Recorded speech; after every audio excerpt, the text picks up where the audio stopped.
പിതാവിന്റെയും പുത്രന്റെയും പരിശുദ്ധാത്മാവിന്റെയും നാമത്തിൽ ആമേൻ. പരിശുദ്ധ അമ്മേ, അമ്മേ പരിശുദ്ധമേ, ദൈവമാതാവേ, കൃപാസനത്തിലൂടെ ഞങ്ങൾക്കും ഞങ്ങളുടെ ദേശത്തിനും അമ്മ മധ്യസ്ഥം തേടി തന്ന എല്ലാ അനുഗ്രഹങ്ങൾക്കും കൃപകൾക്കും ഞങ്ങളിപ്പോൾ ഹൃദയം നിറഞ്ഞ നന്ദി പറയുന്നു. അമ്മേ പരിശുദ്ധമേ, ദൈവമാതാവേ, 2004 ഡിസംബർ 7 ഉച്ചകഴിഞ്ഞ് 2:30 കൃപാസനത്തിൽ സംഭവിച്ച അമ്മയുടെ പ്രത്യക്ഷപ്പെടലിനെക്കുറിച്ച് തിരുസഭയ്ക്ക് സമർപ്പിച്ചിരിക്കുന്ന പഠനരേഖകളുടെ മേൽ സഭാത്മകമായ പഠനം ആരംഭിക്കുവാൻ ഞങ്ങൾ പ്രാർത്ഥിക്കുന്നു. അമ്മേ പരിശുദ്ധമേ, ഭൂസ്വർലോകങ്ങളുടെ രാജ്ഞിയായ അങ്ങേയ്ക്ക് ഭൗമസംരക്ഷണത്തിനായി പ്രപഞ്ചപ്രകൃതിയെ തന്നെ തിരുസഭ പ്രതിഷ്ഠിക്കുവാൻ ഈ പ്രത്യക്ഷീകരണം വഴി ഇടയാക്കണമേ. പരിശുദ്ധമേ, ജപമാല മാതാവേ, സകല കൃപാസനം പ്രാർത്ഥനയോടും ചേർത്ത് ഞങ്ങളിപ്പോൾ പ്രാർത്ഥിക്കുന്ന ഈ കുടുംബത്തിന്റെ പ്രത്യേക നിയോഗം പറ മക്കളെ.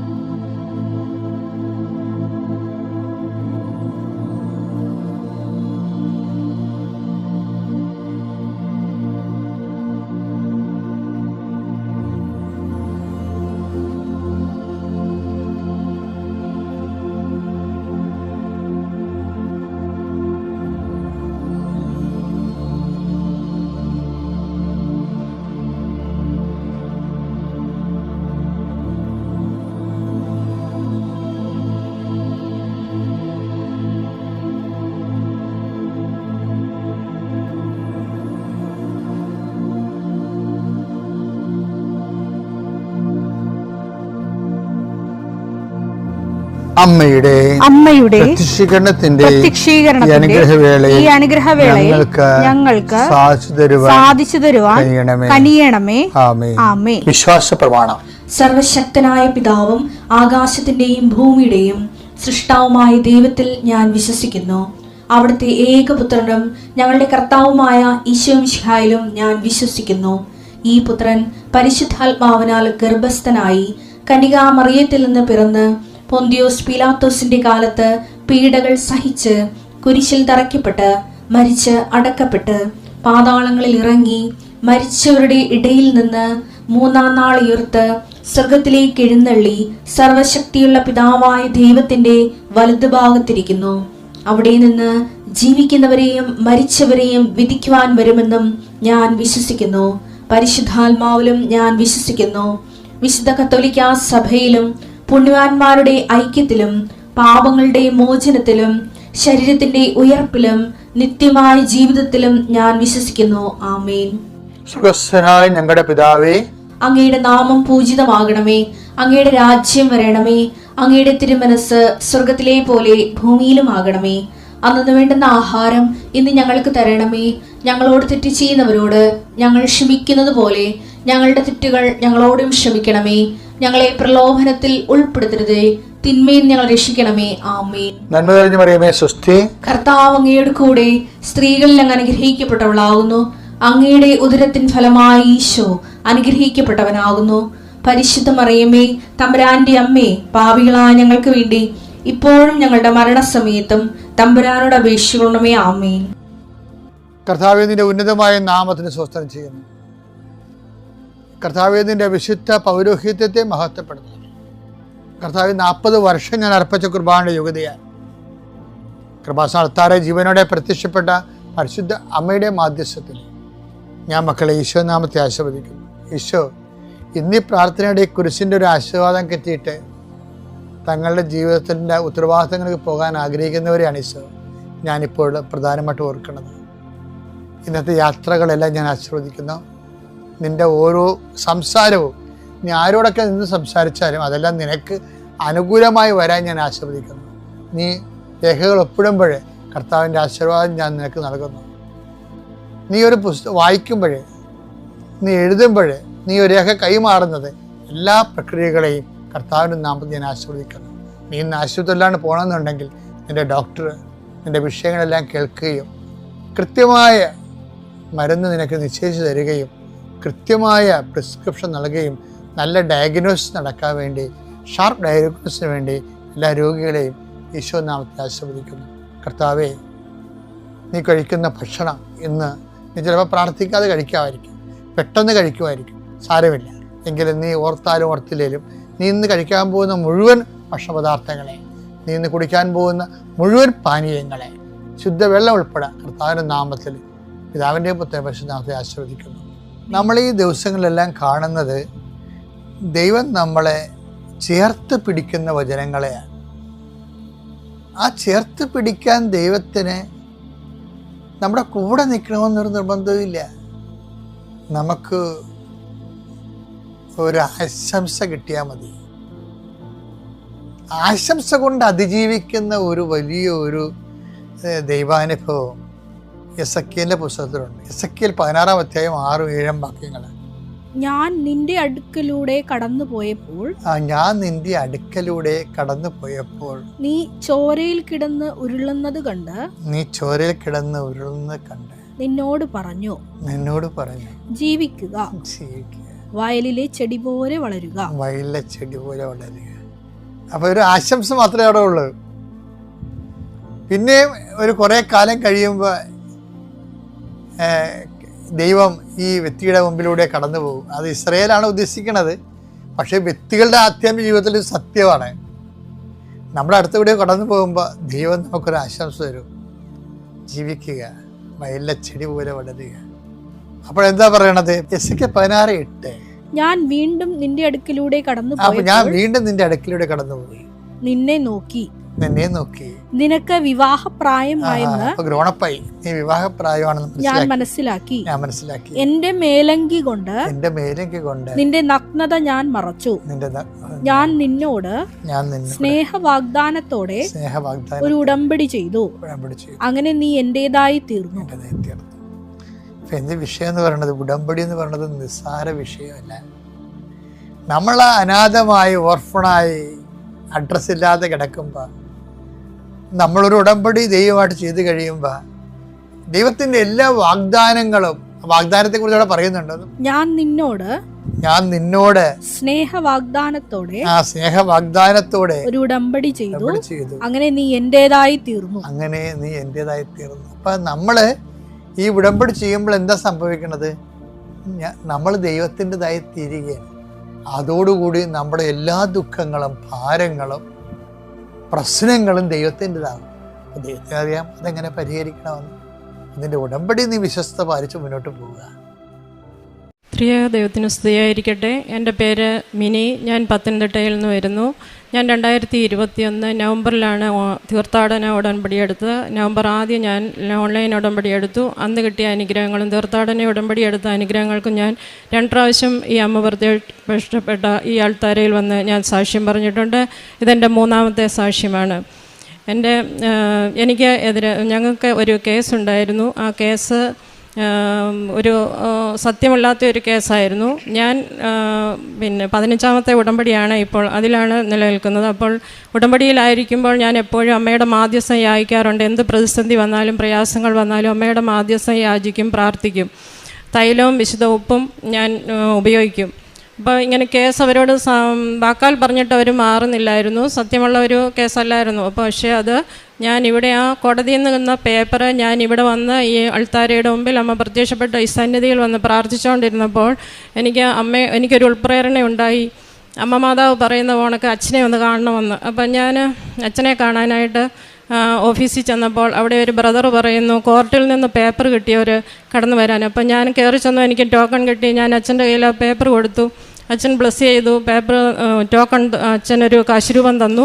അത് അച്ഛനെ കണ്ട ദിവസം എന്ന് പറയുന്ന 7/8/2024 പിന്നെ ആ കാശുരൂപം വെച്ച് ഞാൻ പ്രാർത്ഥിച്ചു. 2025 ജനുവരി 7 1-ാം ചൊവ്വാഴ്ച 7 എന്ന് പറയുന്ന ചൊവ്വാഴ്ച അച്ഛൻ്റെ ധ്യാനം നടക്കുന്ന ദിവസം. അന്ന് ഞങ്ങളെ കോർട്ടിൽ നിന്ന് വിളിച്ചു. അന്ന് അച്ഛൻ ധ്യാനം തുടങ്ങിയപ്പോൾ തന്നെ പറഞ്ഞ വചനമെന്ന് പറയുന്നത് ലൂക്ക 7:7 ശതാധിപൻ്റെ ഭൃത്യനെ സൗഖ്യമാക്കുന്നത് ഒരു വാക്കുച്ചരിച്ചാൽ മാത്രം മതിയല്ലോ, എൻ്റെ ഭൃത്യൻ സുഖമാകുമെന്നാണ് ആ ശതാധിപൻ പറഞ്ഞത്. അപ്പോൾ ഞാനും ആ ധ്യാനത്തിൽ പ്രാർത്ഥിച്ചു, ഒരു വാക്ക് ഉച്ചരിച്ചാൽ മാത്രം മതി ഞങ്ങളുടെ കേസ് പിൻവലിക്കാൻ ആ സമയം തന്നെ ആ ദിവസം ആ ധ്യാനം നടന്നപ്പോൾ തന്നെ ആ കേസ് പിൻവലിച്ചു. അമ്മയ്ക്ക് കോടാനുകോടി നന്ദി അർപ്പിക്കുന്നു. രണ്ടാമത്തെ സാക്ഷ്യം എന്ന് പറയുന്നത്, ഞങ്ങൾ കുറേ വസ്തു ഇങ്ങനെ ഞങ്ങളുടെ വഴിക്ക് കൂടെ റോഡിനായിട്ട് കൊടുത്തിരുന്നു. ആ റോഡ് അത് ഞങ്ങൾ പറഞ്ഞതിലും അധികമായിട്ട് കുറേ സ്ഥലം അവർ എടുത്തിട്ട് അവിടെ കരിങ്കല്ല് വെച്ച് കെട്ടി. അപ്പോൾ എന്നും ഡെയിലി ബ്രെഡ് ഞാൻ കൂടും. ഡെയിലി ബ്രെഡ് കൂടുമ്പോൾ അച്ഛനെപ്പോഴും പറയും, ഇന്നത്തെ ദിവസത്തെ ഒപ്പിടുന്നത് നിങ്ങളുടെ യാത്ര എല്ലാം അച്ഛൻ സമർപ്പിച്ച് പ്രാർത്ഥിക്കും. അപ്പം ഞാൻ 3 ദിവസം അവർ പറഞ്ഞിട്ടത് കേട്ടില്ല ആൾക്കാർ. അപ്പം ഈ 3 ദിവസം ഞാൻ വിശുദ്ധ ഉപ്പ് കൊണ്ടുപോയി വിശ്വാസപ്രമാണം ചൊല്ലി രാവിലെ ഡെയിലി ബ്രെഡ് കഴിഞ്ഞിട്ട് വെളുപ്പിനെ തന്നെ ആ സ്ഥലത്ത് കൊണ്ട് ഇട്ട് പ്രാർത്ഥിക്കുമായിരുന്നു. 3-ാമത്തെ ദിവസം അവിടുത്തെ മെയിൻ ആൾക്കാർ വന്നിട്ട് അത് കണ്ടിട്ട് പറഞ്ഞു, ഇത് പൊളിച്ചിട്ട് മാറ്റി അവർ പറഞ്ഞ് നമ്മൾ കൊടുത്ത അത്രയും ആ ഒരു വഴിയിൽ തന്നെ കെട്ടി അവർ വഴിയാക്കണമെന്ന് പറഞ്ഞ് അതും അമ്മമാതാവ് ഇടപെട്ട് സമാധാനപരമായിട്ട് അതും തീർന്നു.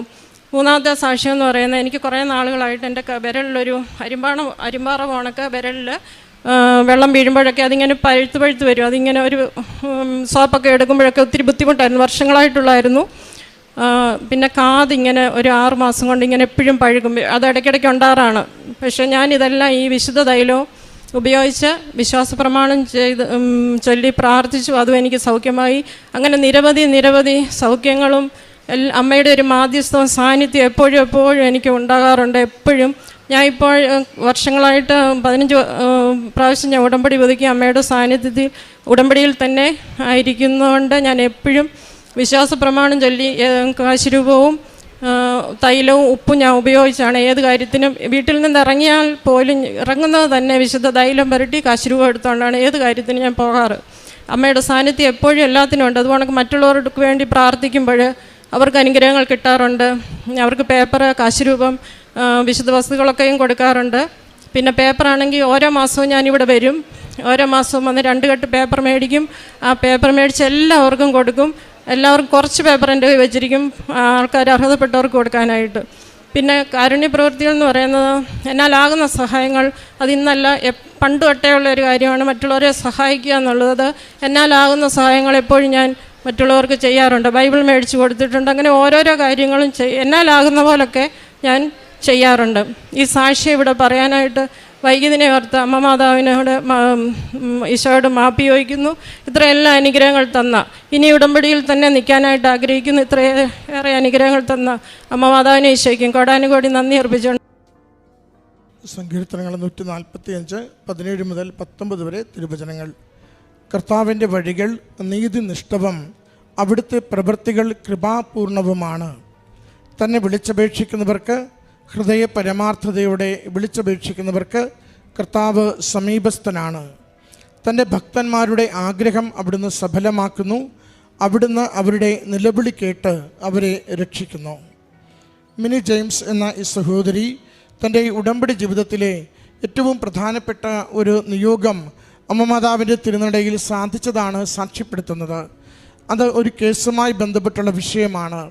അത് ഏറെ നാളായി മുന്നോട്ട് പോകുന്നു, പരിഹാരമില്ലാതെ കിടക്കുന്നു. കൂടുതൽ അയൽപക്ക ഭവനങ്ങൾ തമ്മിൽ ക്ലേശങ്ങൾക്ക് കാരണമാകുന്ന വിധത്തിൽ അത് മാറുകയും ചെയ്യുന്നു. ആ ഒരു പരിഹാരമില്ലാത്ത സാഹചര്യത്തിലാണ് അമ്മയുടെ കരങ്ങളിൽ നിയോഗം എഴുതി സമർപ്പിക്കുന്നതും കേസിൻ്റെ ആ ചീട്ടുകളുമായി ജോസഫ് അച്ഛനെ കാണുവാനുള്ള അവസരം ലഭിക്കുന്നതും. നമ്മൾ ഒരു വിഷയം ജോസഫ് അച്ഛൻ്റെ കരങ്ങളിലേക്ക് കൈവെപ്പ് ശുശ്രൂഷയ്ക്ക് വേണ്ടി സമർപ്പിക്കുമ്പോൾ അത് പൂർണ്ണമായും സത്യമായിട്ടുള്ളതാണെങ്കിൽ, സമർപ്പിക്കുന്ന നമ്മൾ പൂർണ്ണമായും വിശുദ്ധിയോടുകൂടി ദൈവസന്നിധിയിൽ പ്രാർത്ഥിക്കുവാൻ വേണ്ടി അണയുന്നവരാണെങ്കിൽ, അമ്മ മാതാവിൻ്റെ വലിയ ഇടപെടലും ഈശോയുടെ സവിശേഷമായ സംരക്ഷണവും നമുക്ക് ആ നിയോഗങ്ങൾക്ക് ലഭിക്കുന്നത് കാണുവാൻ സാധിക്കും. അത് രോഗത്തിൻ്റെ സൗഖ്യമാവട്ടെ, പരീക്ഷയുടെ വിജയമാവട്ടെ, വിദേശത്ത് പോകുവാൻ ഏറെ നാളായി പരിശ്രമിച്ചത് പരാജയപ്പെട്ടത് നേടാൻ സാധിക്കുന്നതാവട്ടെ, കോടതി വ്യവഹാരങ്ങൾക്കുള്ള തീർപ്പാവട്ടെ, ഏത് വിഷയമാണെങ്കിലും അമ്മയുടെ അരികിലേക്ക് കൊടുത്ത ഈശോയ്ക്കത് സമർപ്പിച്ചു കഴിയുമ്പോൾ അത്ഭുതകരമാംവിധം മനസാന്തരത്തിൻ്റെ ഫലങ്ങൾ, അത്ഭുതകരമാംവിധം ന്യായത്തിൻ്റെ ഇടപെടലുകൾ, അത്ഭുതകരമാംവിധം ദൈവികമായ സംരക്ഷണത്തിൽ ഭാരങ്ങൾ ലഘൂകരിച്ച് ജീവിതത്തെ സ്വതന്ത്രമാക്കുന്ന ദൈവികമായ ശക്തിയുടെ സാന്നിധ്യം നമുക്ക് അനുഭവിക്കുവാൻ സാധിക്കും. സഹോദരി അതാണ് അൾത്താരയിൽ സാക്ഷ്യപ്പെടുത്തുക. അച്ഛനെ കണ്ടു മടങ്ങി തൊട്ടടുത്ത ദിവസം ഞാൻ അവിടെ ചെന്ന് കോടതിയിൽ ഇത് വ്യവഹാരം നടക്കുമ്പോൾ ആ ഉടമ്പടി ധ്യാനം കൂടിക്കൊണ്ടിരിക്കുന്ന സമയത്ത് അച്ഛൻ ആദ്യം പറഞ്ഞ വചനം പോലെ തന്നെ, ആ ഭൃത്യൻ സൗഖ്യപ്പെടുന്ന വചനം കൈമാറിയതുപോലെ തന്നെ ആ കോടതി വ്യവഹാരത്തിൻ്റെ ആദ്യ നിമിഷങ്ങളിൽ തന്നെ ആ കേസ് ഉപേക്ഷിക്കുകയും നീതി നടപ്പാക്കുകയും അതുവഴി പ്രശ്നങ്ങളും ഭാരവും ലഘൂകരിച്ച് കുടുംബം സ്വതന്ത്രമാവുകയും ചെയ്യുന്നു. പ്രിയമുള്ളവരെ, ഉടമ്പടി നമുക്കെപ്പോഴും നമ്മുടെ ജീവിത വിഷയങ്ങളെയാണ് അഡ്രസ്സ് ചെയ്യുന്നത്. പരിശുദ്ധമ്മ ജീവിത വിഷയങ്ങളെ നിരന്തരം അഡ്രസ്സ് ചെയ്യുന്ന മധ്യസ്ഥയാണെന്ന് നമുക്കറിയാം. അതാണ് കാനായിലെ വിവാഹ വിരുന്നിൻ്റെ പ്രത്യേകത. ഏതൊരു ഇല്ലായ്മയെയും, ഏതൊരു പ്രതിസന്ധിയെയും, ഏതൊരു ജീവിതം ആകുലപ്പെട്ട് തകർന്നു പോകുന്ന അവസ്ഥകളെയും അമ്മയുടെ കരങ്ങളിലേക്ക് ഏൽപ്പിച്ചു കൊടുക്കുന്നതിൻ്റെ അടയാളമാണ് കാനായിലെ വിവാഹ വിരുന്നിൽ മകനെ കൊണ്ടുവന്ന് മകൻ്റെ ഇടപെടലിലൂടെ അമ്മ എടുക്കുന്ന ആദ്യത്തെ അടയാളം, അമ്മ നടത്തുന്ന യേശുവിൻ്റെ ആദ്യത്തെ അത്ഭുതമെന്ന് പറയുന്നത്. ഇന്ന് എവിടെയാണോ നമ്മുടെ ജീവിതത്തിൽ ഇല്ലായ്മകളുള്ളത്, തകർച്ചകളുള്ളത്, ഒറ്റപ്പെടലുകളുള്ളത്, പരിഹരിക്കുവാനാവാത്ത വിഷയങ്ങളുള്ളത്, അത് അമ്മയുടെ കരങ്ങളിലേക്ക് ഏൽപ്പിച്ചു കൊടുക്കുമ്പോൾ അമ്മ മകനെ ഏൽപ്പിച്ചു കൊടുത്ത് കാനായിലെ കുടുംബത്തിൻ്റെ വേദനകൾ അകറ്റിയതുപോലെ, പ്രതിസന്ധി അകറ്റിയതുപോലെ നമ്മുടെ കുടുംബത്തിൻ്റെ ജീവിത വിഷയങ്ങൾക്ക് മേൽ ദൈവിക ഇടപെടലുകൾ നൽകിക്കൊണ്ട് സമാധാനവും സംരക്ഷണവും ഐശ്വര്യവും അനുഗ്രഹവും തരുവാൻ അമ്മ നമുക്ക് വേണ്ടി ഈശോയോട് മാധ്യസ്ഥം വഹിക്കുന്നു. അത് സമയഘടികാരം നെഞ്ചിൽ ചാർത്തി ഈ ആലയത്തിൽ പ്രത്യക്ഷപ്പെട്ട അമ്മ സവിശേഷമാം വിധം സമയ ചുരുക്കത്തിൽ നമുക്ക് അനുവദിച്ചു തരുന്നു. സഞ്ചാരി മാതാവെന്ന് വിളിക്കപ്പെടുന്ന അമ്മ എവിടെയാണോ ആർക്ക് വേണ്ടിയാണോ പ്രാർത്ഥിക്കുന്നത് അവരുടെ അരികിൽ ചെന്ന് ആ ജീവിത വിഷയത്തെ ഏറ്റെടുത്ത് നമുക്ക് വേണ്ടി അത് അനുഗ്രഹമാക്കി നേടിത്തരുന്നു. ഒന്ന് മാത്രമേ ഉള്ളൂ, ഈശോയെ നാഥനും രക്ഷകനുമായി സ്വീകരിക്കണം. യേശു കർത്താവാണെന്ന് അധരം കൊണ്ട് ഏറ്റുപറയണം. അവൻ നമുക്ക് വേണ്ടി പീഡ സഹിച്ചു, മരിച്ചു, ഉയർത്തു, സ്വർഗം നേടിത്തന്നുവെന്ന് വിശ്വസിച്ച് നമ്മൾ ഏറ്റുപറയണം. യേശുവിനെ നാഥനും രക്ഷകനുമായി സ്വീകരിക്കുന്നവർക്ക് അമ്മ യേശുവിലൂടെ അനുഗ്രഹം ജീവിതത്തിൻ്റെ ഏത് വിഷയത്തിലും നേടിത്തരുവാൻ കൂടെ ഉണ്ടാവും. അതിൻ്റെ സാക്ഷ്യമാണ് ഈ കുടുംബം ഈ അൾത്താരയിൽ പങ്കുവെച്ചത്. ഈ സഹോദരിക്കും കുടുംബത്തിന് ലഭിച്ച അനുഗ്രഹത്തിന് അമ്മ മാതാവിനും തിരുക്കുമാരനും നന്ദി പറഞ്ഞുകൊണ്ട് കരങ്ങളടിച്ച് ഈ സാക്ഷ്യം നമുക്ക് സമർപ്പിക്കാം. അമ്മ മാതാവിനും ഈശോപ്പയ്ക്കും കുടുംബമായി ഒരുമിച്ച് ഞങ്ങൾക്ക് ഇവിടെ നിന്ന് സാക്ഷ്യം പറയാനുള്ള അവസരത്തിന് 1000 നന്ദി പറയുന്നു. ഇത് എൻ്റെ രണ്ടാമത്തെ ഉടമ്പടി സാക്ഷ്യമാണ്. അത് എൻ്റെ മകൻ ജുവാൻ്റെ രോഗസൗഖ്യത്തെ കുറിച്ചുള്ള സാക്ഷിയാണ്. ആദ്യത്തേതും അവൻ്റെ രോഗസൗഖ്യത്തെക്കുറിച്ചുള്ള സാക്ഷിയായിരുന്നു. ഇതും അസുഖമായിട്ട് ഒരു ബന്ധവുമില്ലാത്ത വേറൊരു അസുഖം രോഗസൗഖ്യം ലഭിച്ചതിനുള്ള സാക്ഷ്യം. കഴിഞ്ഞ ഓഗസ്റ്റ് 9 എൻ്റെ മോനൊരു പനി വന്നു. ഞങ്ങൾ ഒമാനിലായിരുന്നു. സാധാരണ ഒരു പനി. രാവിലെ പനി വന്നെങ്കിൽ ഞങ്ങൾ അന്ന് വൈകിട്ട് ഡോക്ടറെ കാണിച്ചു. ആൻറ്റിബയോട്ടിക്സ് സ്റ്റാർട്ട് ചെയ്തു. 2 ദിവസം ആൻറ്റിബയോട്ടിക് കഴിച്ചിട്ട് കുറയാണ്ടായപ്പോൾ ഡോക്ടർ പറഞ്ഞു ബ്ലഡിൽ ഇൻഫെക്ഷൻ ഉണ്ടായിരുന്നു, അഡ്മിറ്റായി ആൻറ്റിബയോട്ടിക് ഇഞ്ചക്ഷൻ എടുക്കാമെന്ന് പറഞ്ഞു. അഡ്മിറ്റായി. ഞങ്ങളങ്ങനെ 2 ദിവസം കിടന്നു. പനി അവൻ്റെ കുറഞ്ഞു. ഇൻഫെക്ഷൻ ഉണ്ടായതിൻ്റെ അവർ ഡെങ്കു ആണോ അല്ലെ H1N1 ആണോ അതൊക്കെ ടെസ്റ്റ് ചെയ്തപ്പോൾ അതും നോർമലായി നെഗറ്റീവ് ആയതുകൊണ്ട് പിറ്റേ ദിവസം ഡിസ്ചാർജ് ചെയ്യാമെന്ന് പറഞ്ഞ് നിൽക്കുമായിരുന്നു.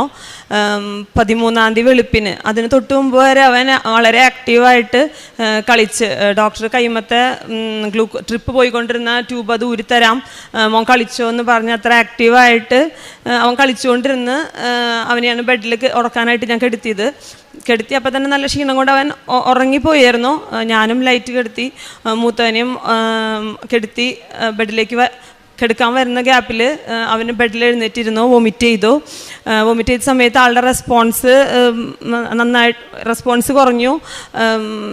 ഫേസിൻ്റെ അവിടെ ബ്ലൂ കളറായിരുന്നു. അപ്പോൾ ഞാൻ നഴ്സിനെ വിളിച്ചു. പറഞ്ഞപ്പോൾ അവർ പ്രോബ് വന്ന് കണക്ട് ചെയ്ത് സാച്ചുറേഷൻ ചെക്ക് ചെയ്തപ്പോൾ കുറവായിരുന്നു. പക്ഷെ അത് വീണ്ടും നോർമലായി. അങ്ങനെ വീണ്ടും ഒരു പ്രാവശ്യം കൂടി ഉണ്ടായി, അതും നോർമലായി സാച്ചുറേഷൻ. മൂന്നാമത് വീണ്ടും സാച്ചുറേഷൻ ഡൗൺ ആയി പോയി. അതിനുശേഷം പിന്നെ അവൻ കോൺഷ്യസ് ആയിട്ടില്ല. അവൻ്റെ ഒട്ടും റെസ്പോൺസ് ഇല്ല. മരിച്ചതിന് തുല്യമായിട്ടാണ് അവൻ എടുക്കണേ. കണ്ണൊക്കെ മറിഞ്ഞു. അപ്പോൾ ഡോക്ടേഴ്സ് പറഞ്ഞത് അത് ഫിക്സ് വന്നതിൻ്റെയാണ്. അത് ഉടനെ വെന്റിലേഷൻ ചെയ്യണമെന്ന് പറഞ്ഞു. അവിടെ പീഡിയാട്രിക് ICU ഇല്ല. അവർ എയർവേ ചെയ്തു. പീഡിയാട്രിക് ICU ഉള്ള ഹോസ്പിറ്റലിലേക്ക് മാറ്റണ്ടെന്ന് പറഞ്ഞു. അങ്ങനെ പിറ്റേ ദിവസം അവിടെ അഡ്മിഷനൊക്കെ അങ്ങനെ പീഡിയാട്രിക് ICU ഉള്ള ഹോസ്പിറ്റലിൽ കിട്ടാനൊക്കെ ബുദ്ധിമുട്ടാണ്. അങ്ങനെ പിറ്റേ ദിവസം രാവിലെ ആയപ്പോൾ തന്നെ ഞങ്ങൾക്ക് അഡ്മിഷൻ കിട്ടി. അവിടെ ചെന്ന് ഡോക്ടർ പറഞ്ഞത്, ന്യൂറോ ഡോക്ടർ പറഞ്ഞത്, ഇവൻ്റെ ഫിക്സ് നമുക്ക് പുറത്തേക്ക് കാണുന്നത് കൂടാതെ ബ്രെയിനകത്ത് കണ്ടിന്യൂസ് ആയിട്ട് ഫിക്സ് പല സൈഡിൽ നിന്ന് വന്നുകൊണ്ടിരിക്കുകയാണ്. അപ്പോൾ സെഡേഷൻ കൊടുക്കുക, അങ്ങനെ ഫിക്സ് സ്റ്റോപ്പ് ആവുന്ന രീതിയിൽ അവർ സെഡേഷൻ്റെ ഡോസ് ഇങ്ങനെ കൂട്ടിക്കൊണ്ടിരുന്നു. അങ്ങനെ ഏറ്റവും ലാസ്റ്റ് മെഡിക്കലി കോമയിലാക്കണ രീതിയിൽ എത്തിയിട്ടാണ് അവൻ്റെ ഫിക്സ് സ്റ്റോപ്പായത്.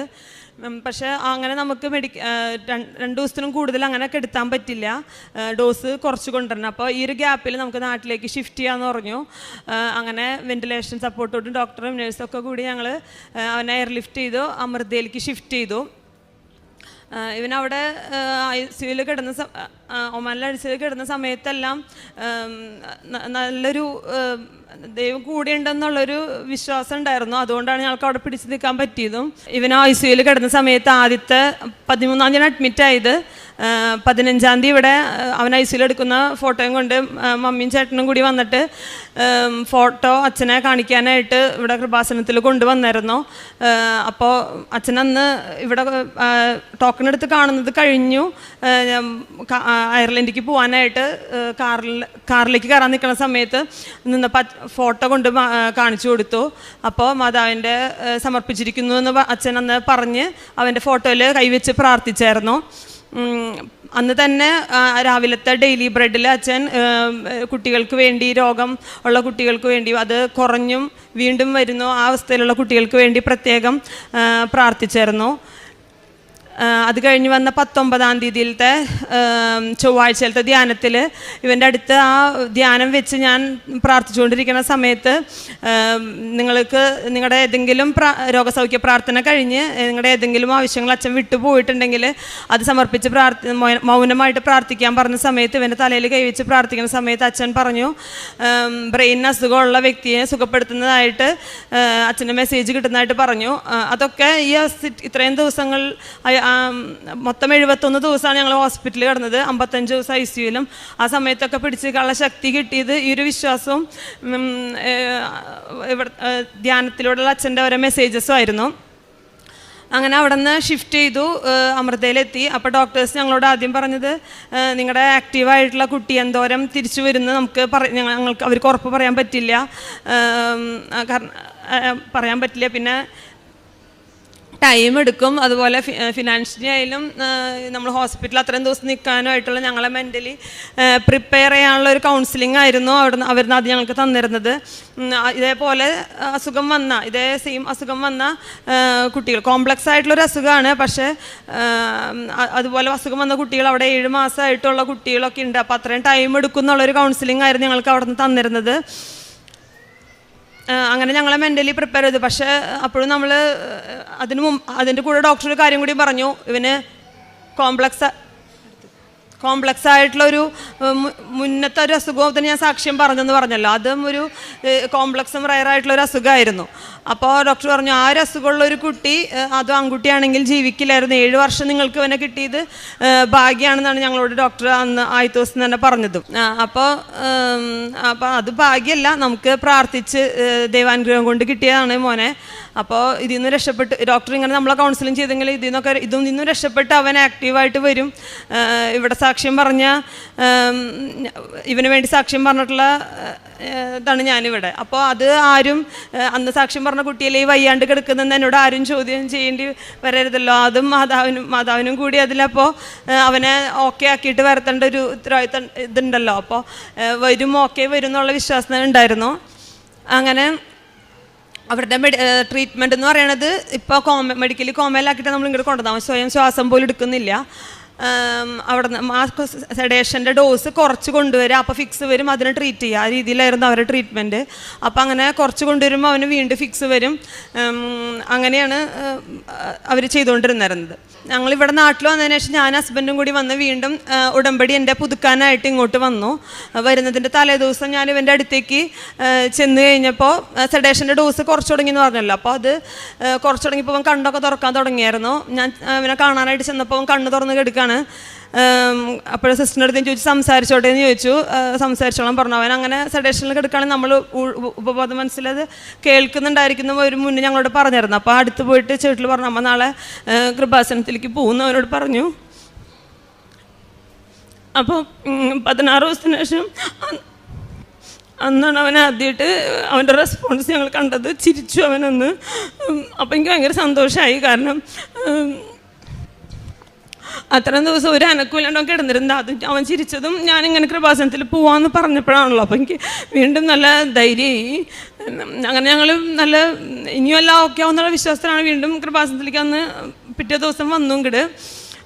അങ്ങനെ ഉടമ്പടി പുതുക്കി ഞങ്ങൾ പ്രാർത്ഥിച്ച് തിരിച്ചു ചെന്നു. പക്ഷെ തിരിച്ചു ചെന്നപ്പോൾ അവന് വീണ്ടും ഫിക്സ് വന്നിട്ട് കിടക്കുന്നതാണ് ഞങ്ങൾ കണ്ടത്. അപ്പോൾ ഇൻഫെക്ഷൻ ചെറുതായിട്ട് പനി ഉണ്ടായിരുന്നു. ഇൻഫെക്ഷൻ വന്നിട്ട് ഫിക്സ് വീണ്ടും വന്നേക്കായിരുന്നു.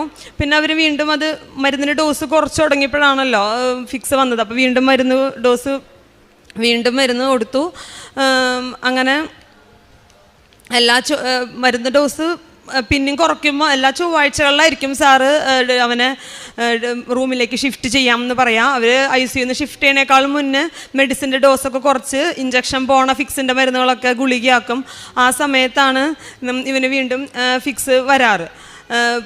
മരുന്ന് ഇഞ്ചക്ഷൻ കുറച്ച് ഗുളികയാക്കുമ്പോൾ. അങ്ങനെ പിന്നത്തെ ഒരു ദിവസം അത് കഴിഞ്ഞിട്ട് ഞങ്ങൾ മാതാവിനെ കാണാൻ വേണ്ടി അവിടെ എന്തായാലും ICUവിൻ്റെ ഫ്രണ്ടിൽ ഇങ്ങനെ ഇരിക്കുകയാണ്. അപ്പോൾ മാതാവിനെ കാണാമെന്ന് പറഞ്ഞ് ഞാൻ ഹസ്ബൻഡും കൂടി ഒരു ദിവസം ഇവിടെ വന്നു. ഇവിടെ ഇരുന്ന് മാതാവിൻ്റെ മുമ്പിൽ നിന്ന് പ്രാർത്ഥിച്ചു പോയുള്ളൂ. അന്നപ്പോൾ പ്രാർത്ഥിക്കാൻ വന്നപ്പോൾ എനിക്ക് അച്ഛനെ കാണാനും പറ്റിയായിരുന്നു. അന്ന് അല്ല ഞാനും മമ്മിയും കൂടിയാണ് വന്നത്. അതിന് മുൻപ് വന്നപ്പോൾ ഇവിടെ ഇരുന്ന് മാതാവിനെ കണ്ട് കൊന്തളിച്ചുകൊണ്ടിരിക്കുകയാണ്. അപ്പം ഞാൻ നോക്കിയപ്പോൾ അച്ഛൻ മാതാവിനെ നോക്കിയിട്ട് മാതാവിൻ്റെ മുഖത്ത് നോക്കും, ഇവിടെ തലയിൽ കൈ തൊട്ട് പ്രാർത്ഥിക്കുന്നവരോട് സംസാരിക്കും. അപ്പോൾ ഞാൻ മാതാവ് ഇത്ര അടുത്തുനിന്ന് അച്ഛനോട് സംസാരിക്കുന്നുണ്ടെങ്കിൽ ഞങ്ങളോട് സംസാരിച്ചൂടെ എന്നിങ്ങനെ മനസ്സിൽ വിചാരിച്ചു. അപ്പോൾ ഞാനിങ്ങനെ ഒരു ഷട്ട് ഡൗൺ എന്നൊരു വേർഡ് ഇങ്ങനെ എൻ്റെ മനസ്സിലിങ്ങനെ വന്നു, കേട്ടു ഞാനത്. അപ്പോൾ ഇവൻ്റെ രോഗത്തിൻ്റെ ഡോക്ടർ പറഞ്ഞിരിക്കുന്നത് ഫയേഴ്സ് എന്നായിരുന്നു പറഞ്ഞിരുന്നത്. അതായത് ഒരു കാട്ടു തീ കത്തിയ പോലത്തെ അവസ്ഥ. തീ ഫയർ എഞ്ചിൻ വന്ന് നമ്മൾ അടച്ചാലും ചിലപ്പോൾ അല്ലെങ്കിൽ എന്തെങ്കിലും മാർഗ്ഗങ്ങൾ ഉപയോഗിച്ച് അടച്ചാലും അവിടെ ഇവിടെയൊക്കെ ചെറുതായിട്ട് തീപ്പൊരി കിടന്നാൽ വീണ്ടും കത്തി വരാം. അപ്പോൾ അങ്ങനെയാണ് പറഞ്ഞിരുന്നത്. അപ്പോൾ ഷട്ട് ഡൗൺ ഞാൻ ആ കൂടി കമ്പ്യൂട്ടറിൻ്റെ ഷട്ട് ഡൗൺ മാത്രമേ കേട്ടിരുന്നുള്ളൂ. ഞാൻ വെറുതെ ഗൂഗിൾ ചെയ്ത് നോക്കി ChatGPTയിൽ അടിച്ചു നോക്കി കഴിഞ്ഞപ്പോൾ ഇലക്ട്രിക്കൽ സപ്ലൈ ഒക്കെ സ്റ്റോപ്പ് ആവണമെന്നുള്ളതിനും അത് പറയുമെന്ന് പറഞ്ഞു. അപ്പോൾ എനിക്ക് പിന്നെയും ഒരു ധൈര്യം കിട്ടാൻ ഇതൊക്കെ ധൈര്യം ശക്തി ഇതൊക്കെ തന്നായിരുന്നു. മാതാവ് എന്നോട് സംസാരിച്ചതായിട്ട് ഞാനത് വിശ്വസിച്ചു. അങ്ങനെ വീണ്ടും തിരിച്ച് അവനെ കാണാൻ ചെന്നു.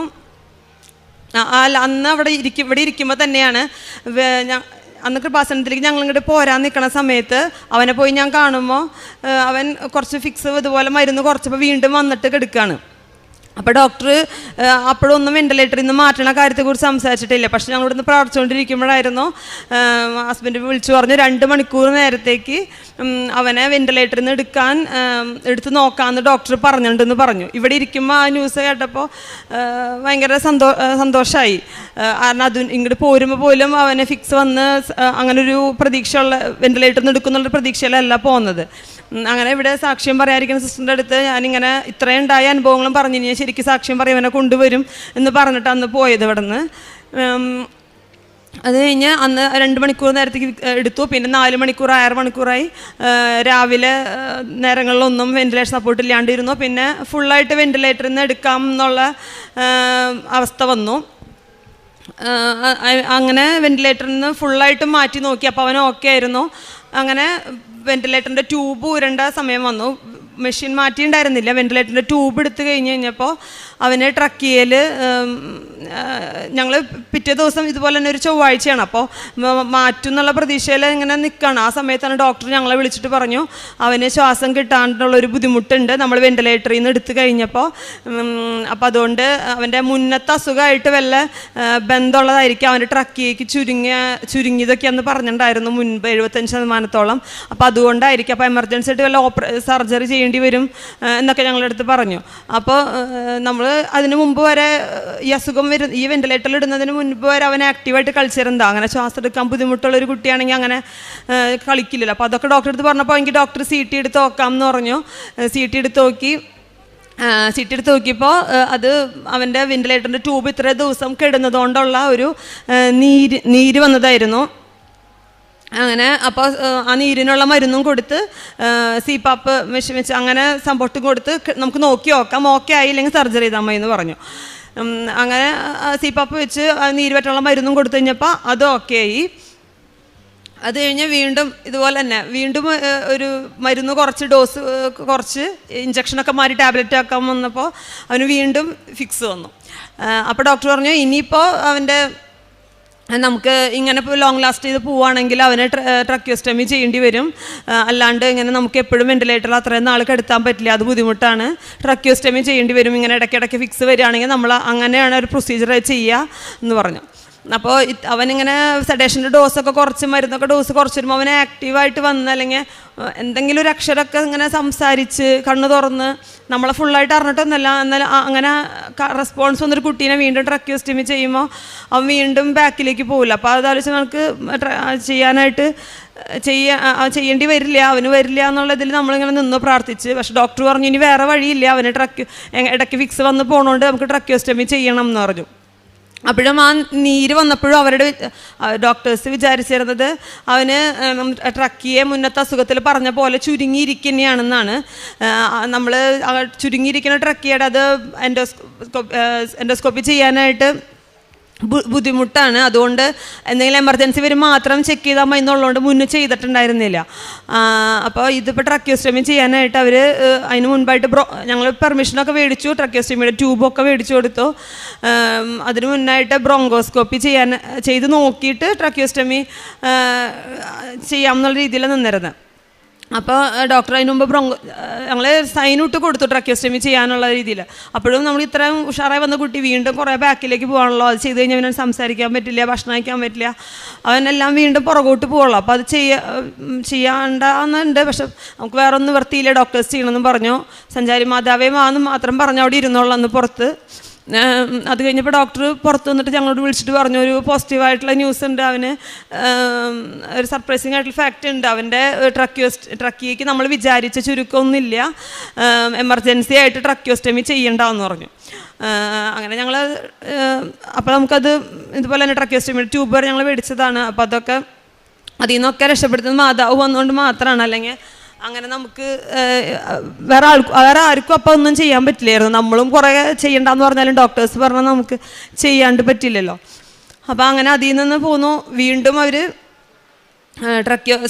ട്രക്കിയോസ്റ്റമി ചെയ്യണ്ടെന്നുള്ള തീരുമാനത്തിലെത്തി. വീണ്ടും ഫിക്സ് പിന്നെ അപ്പോൾ സ്റ്റോപ്പായിട്ടുണ്ട്. അപ്പം വീണ്ടും ഫിക്സ് വരികയാണെങ്കിൽ അപ്പം നമുക്ക് നോക്കാമെന്നുള്ള രീതിയിൽ നിർത്തി മരുന്നുകളുടെ ഡോസ് വീണ്ടും കുറച്ച് നോക്കും. അപ്പോൾ വീണ്ടും അവന് ഫിക്സ് വീണ്ടും വന്നു. പിന്നത്തെ ഒരു ചൊവ്വാഴ്ച ഇതുപോലെ മാറ്റാമെന്ന് പറഞ്ഞ് നിൽക്കുമ്പോൾ അവന് വീണ്ടും വെന്റിലേറ്ററിലാക്കേണ്ടി വന്നായിരുന്നു.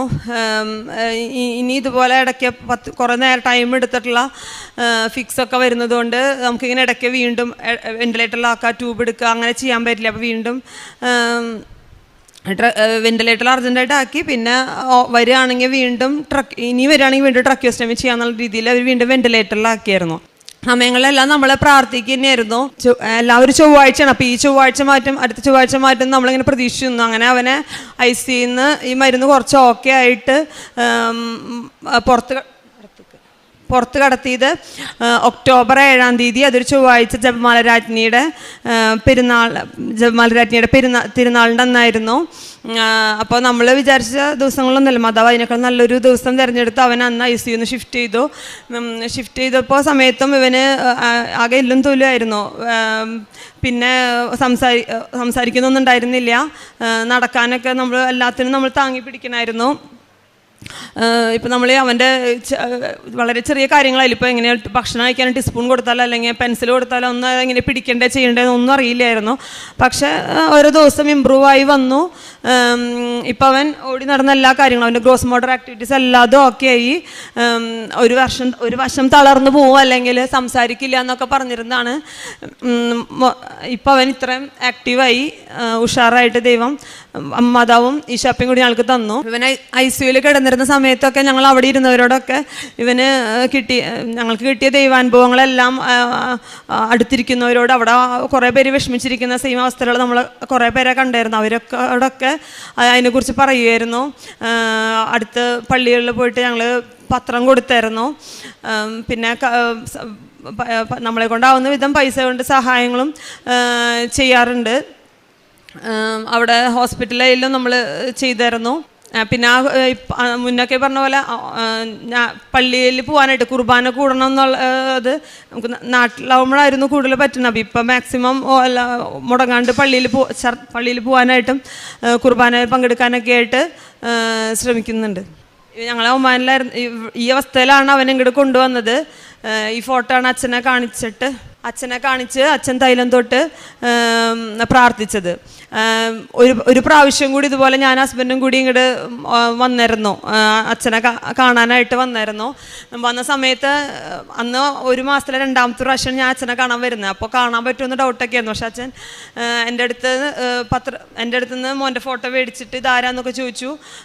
പ്രാർത്ഥിച്ചിട്ട് അച്ഛൻ പറഞ്ഞു എല്ലാം ശരിയാവും മോളെ എന്ന് പറഞ്ഞിരുന്നു. അപ്പോൾ ഇതെല്ലാം ഈ പ്രാർത്ഥനയിൽ നിന്നതുകൊണ്ട് മാത്രമാണ് ഈ സിറ്റുവേഷൻ ഇങ്ങനെ ഹാൻഡിൽ ചെയ്യാൻ പറ്റിയത്. അല്ലെങ്കിൽ ഒരു ചെറിയ വിഷമം വന്നാൽ പോലും പെട്ടെന്ന് ഡൗൺ ആവണ ആളുകളാണ് നമ്മൾ. പക്ഷെ ഇത് പ്രാർത്ഥനയിൽ നിന്നതുകൊണ്ട് ഈ അവസ്ഥയിൽ പിടിച്ചു നിൽക്കാനുള്ള ശക്തി ലഭിച്ചു.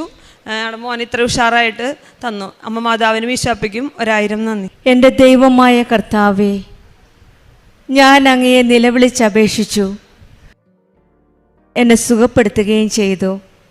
സങ്കീർത്തനം 30 2-ാം വചനമാണ്.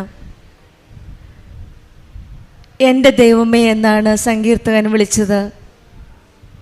ദൈവം നമ്മുടെ കൂടെയുള്ള ദൈവമാണ്. അവിടുന്നാണ് നമ്മുടെ പൂർണ്ണ ആശ്രയം. നിലവിളിച്ച് പ്രാർത്ഥിക്കുമ്പോൾ നമ്മുടെ പ്രാർത്ഥന ദൈവം കേൾക്കാതിരിക്കില്ല.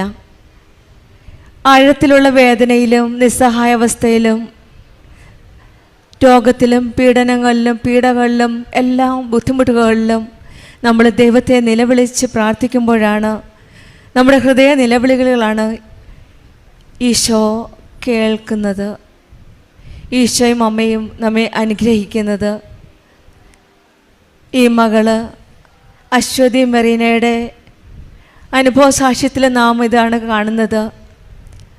എൻ്റെ ദൈവമേ എന്ന് നിലവിളിച്ച് പ്രാർത്ഥിച്ച ഈ മകളുടെ പ്രാർത്ഥന ഈശോയും അമ്മയും കേട്ടു. മകൾ ഉടമ്പടി ജീവിതം നയിക്കുന്ന ഒരു മോളാണ്.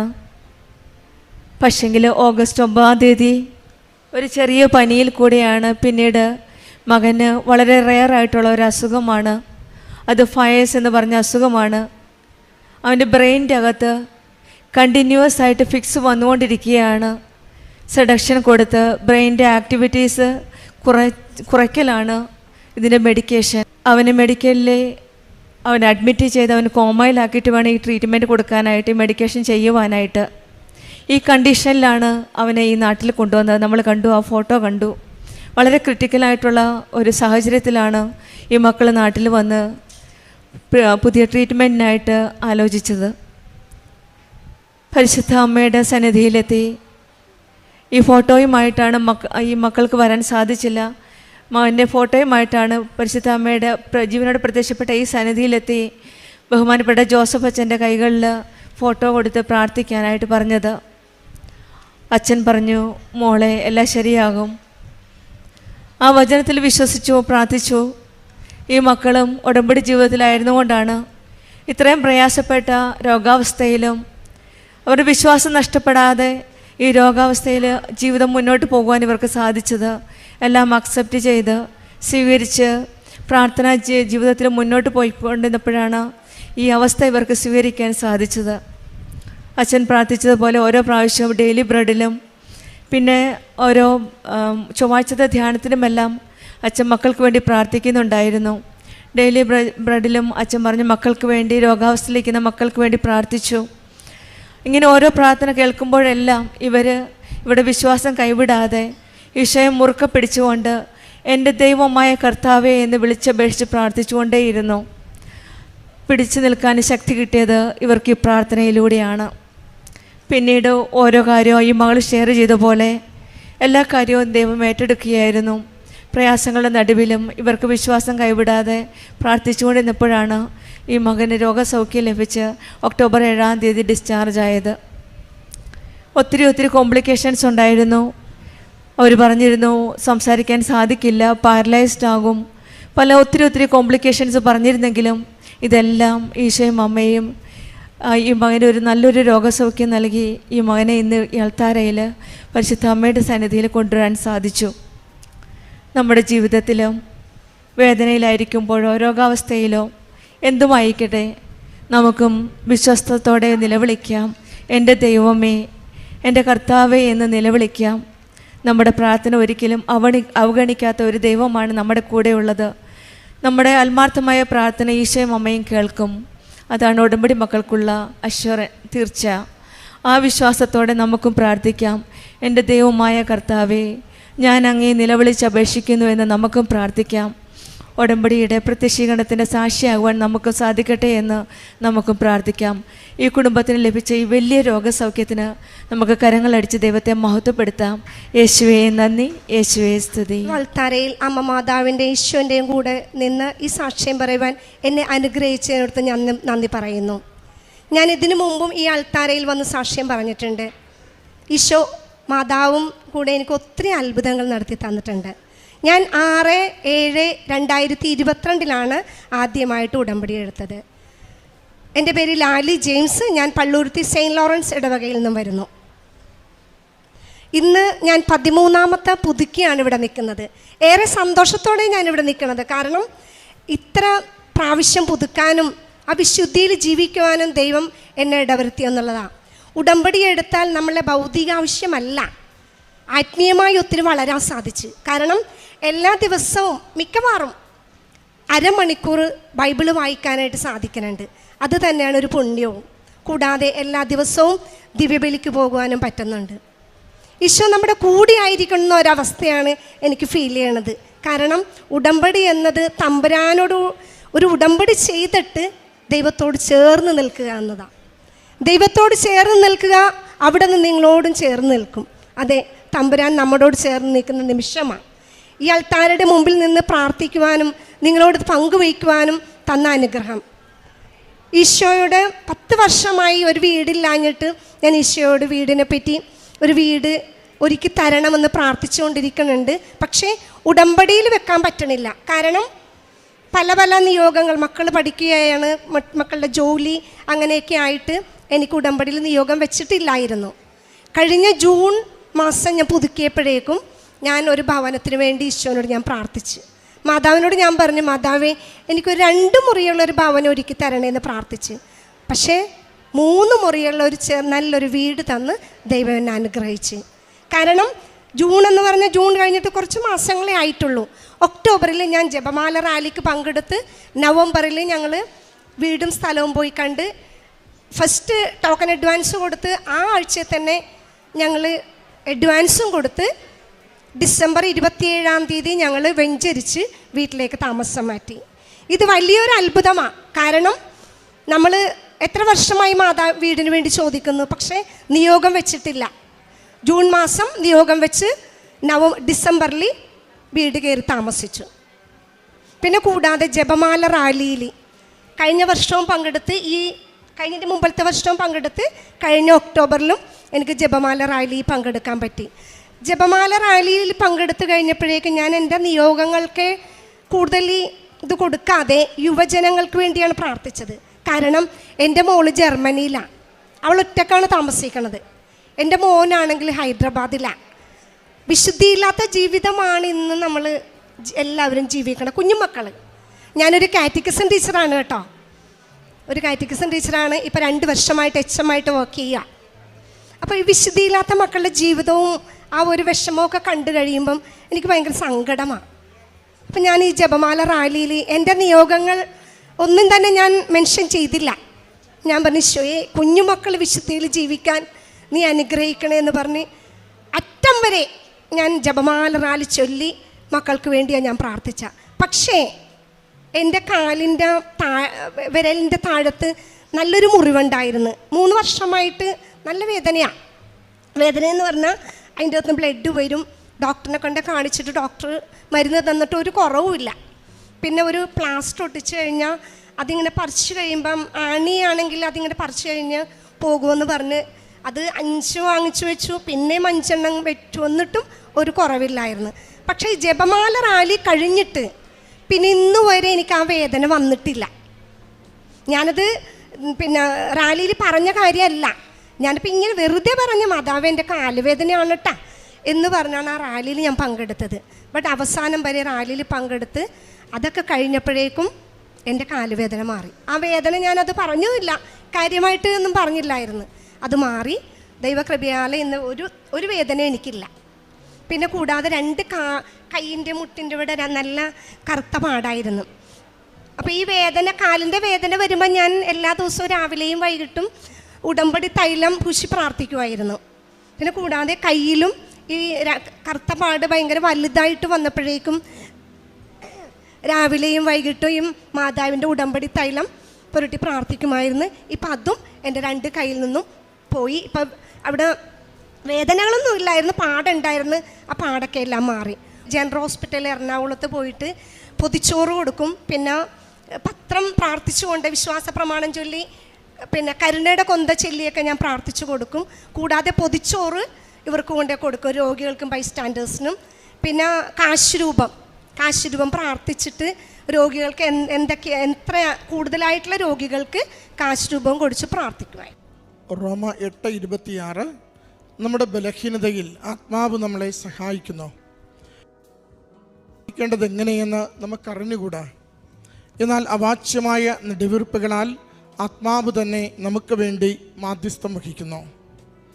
ലാലി ജെയിംസ് എന്ന ഈ സഹോദരി പരിശുദ്ധമ്മയുടെ ഉടമ്പടി എടുത്ത് ഉടമ്പടി ജീവിതത്തിൽ സന്തോഷത്തോടെ അതിൻ്റെ ആത്മീയ അനുഭൂതികളോടെ ജീവിതത്തിൽ മുന്നേറുന്ന സഹോദരി എന്ന് സൂചിപ്പിച്ചു.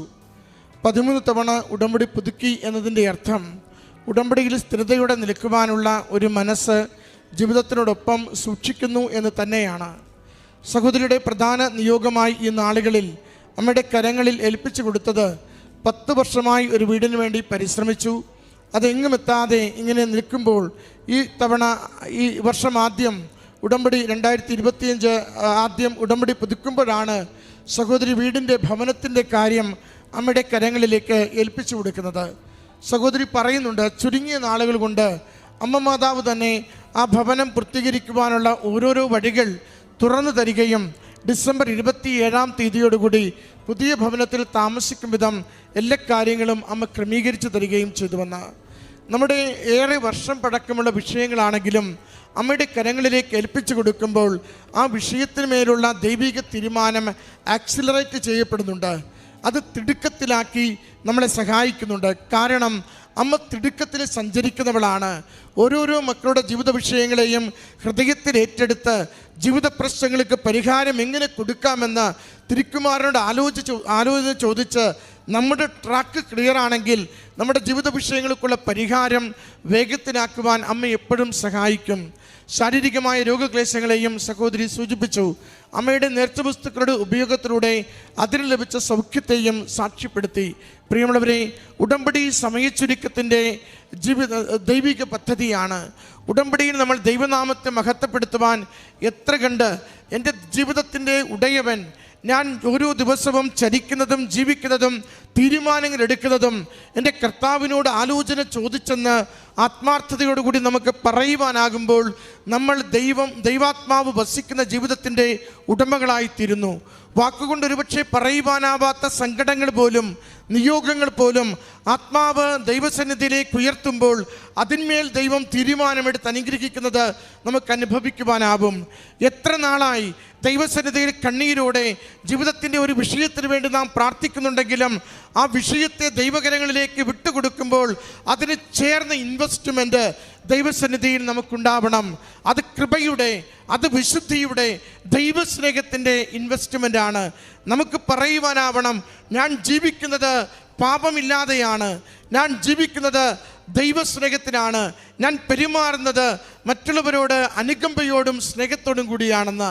അങ്ങനെ നമ്മുടെ ജീവിതത്തെ ദൈവത്തിന് ഉടമപ്പെടുത്തുകയും ദൈവത്തിന് പ്രവർത്തിക്കുവാനാവും വിധം സമർപ്പിക്കുകയും ചെയ്യുമ്പോൾ നമ്മുടെ ജീവിത വിഷയങ്ങൾക്ക് മേൽ ദൈവാനുഗ്രഹം കടന്നു വരുന്നത് കാണാനാവും. പ്രിയമുള്ളവരെ, ജോസഫ് അച്ഛൻ ഉടമ്പടി ധ്യാനത്തിൽ എപ്പോഴും പറയും, ദൈവത്തിൻ്റെ കണ്ണുകളിൽ നമുക്കൊന്നും മറച്ചു വയ്ക്കുവാൻ സാധിക്കില്ല. അകവും പുറവും ഒരുപോലെ കാണുന്നവൻ, ഓരോ നിമിഷവും ജീവിതത്തെ വിലയിരുത്തുന്നവൻ, ഇന്നലെ നാം എങ്ങനെ ജീവിച്ചു, ഇന്ന് ഒരു അത്യാവശ്യ കാലത്ത് ഉടമ്പടി എടുത്തിട്ട് നാം എങ്ങനെ ജീവിക്കുന്നു, നാളെ കാര്യം നേടിക്കഴിഞ്ഞാൽ നാം എങ്ങനെ ജീവിക്കും, ഇത് മൂന്നും അറിയുന്നവൻ്റെ മുമ്പിലാണ് പ്രാർത്ഥിക്കുന്നതെന്ന് മറന്നു പോകരുത്. ഇത് മൂന്നും അറിയുന്നവൻ നാളെയും നീ വിശ്വസ്തനായിരിക്കുമെന്ന് ഇന്ന് തന്നെ നീ ഉറപ്പ് കൊടുത്ത് ജീവിക്കുമ്പോഴാണ് നിൻ്റെ ജീവിത വിഷയങ്ങൾക്ക് മേൽ ദൈവികമായ അനുഗ്രഹത്തിൻ്റെ സംരക്ഷണം വേഗത്തിൽ ലഭിക്കുക. അതുകൊണ്ട് കാര്യം നേടുവാനുള്ള എളുപ്പവഴി അല്ല ഉടമ്പടി, മറിച്ച് ദൈവത്തെ കൂടെ നിർത്തി ജീവിക്കുവാനുള്ള സുനിശ്ചിതമായ വഴിയാണ് ഉടമ്പടി എന്നത്. അതുകൊണ്ട് ദൈവകരങ്ങളിൽ വിശ്വസ്തയോടെ ജീവിതത്തെ ഏൽപ്പിച്ചു കൊടുക്കാം. അവിടുത്തോട് ചോദിച്ചാൽ ഒന്നും തരുവാൻ അവിടുന്ന് അമാന്തിക്കില്ല. അവിടുത്തെ സ്നേഹം കൊണ്ട്, അവിടുത്തെ കരുണ കൊണ്ട്, നോട്ടം കൊണ്ട്, വചനം കൊണ്ട് അവിടുന്ന് നമ്മുടെ ജീവിത വിഷയങ്ങൾക്ക് മേൽ തീരുമാനം തരും.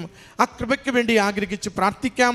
ഈ കുടുംബത്തിൽ ലഭിച്ച അനുഗ്രഹങ്ങൾക്ക് ഉടമ്പടിയിൽ നിലനിൽക്കുവാൻ വേണ്ടി അമ്മ മാതാവ് നിരന്തരം നൽകുന്ന പ്രചോദനത്തിന് അമ്മ മാതാവിനും തിരുക്കുമാരനും നന്ദി പറഞ്ഞുകൊണ്ട് കരങ്ങളടിച്ച് ദൈവനാമത്തിന് മഹത്വം ഉണ്ടായിരിക്കട്ടെ.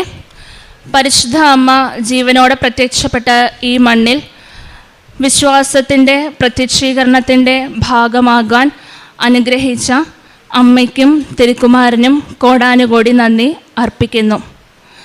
എൻ്റെ പേര് സ്റ്റെഫി, വരുന്നത് കൊട്ടാരക്കര, കൊല്ലം ജില്ലയിൽ നിന്നാണ്. ഇതെൻ്റെ മമ്മി റോസമ്മ സന്തോഷ്, പപ്പ സന്തോഷ്, അനിയൻ സ്റ്റിനു സന്തോഷ്. ഞങ്ങൾ പാണ്ടിത്തിട്ട ഇടവകാംഗമാണ്, മലങ്കര കാത്തലിക്.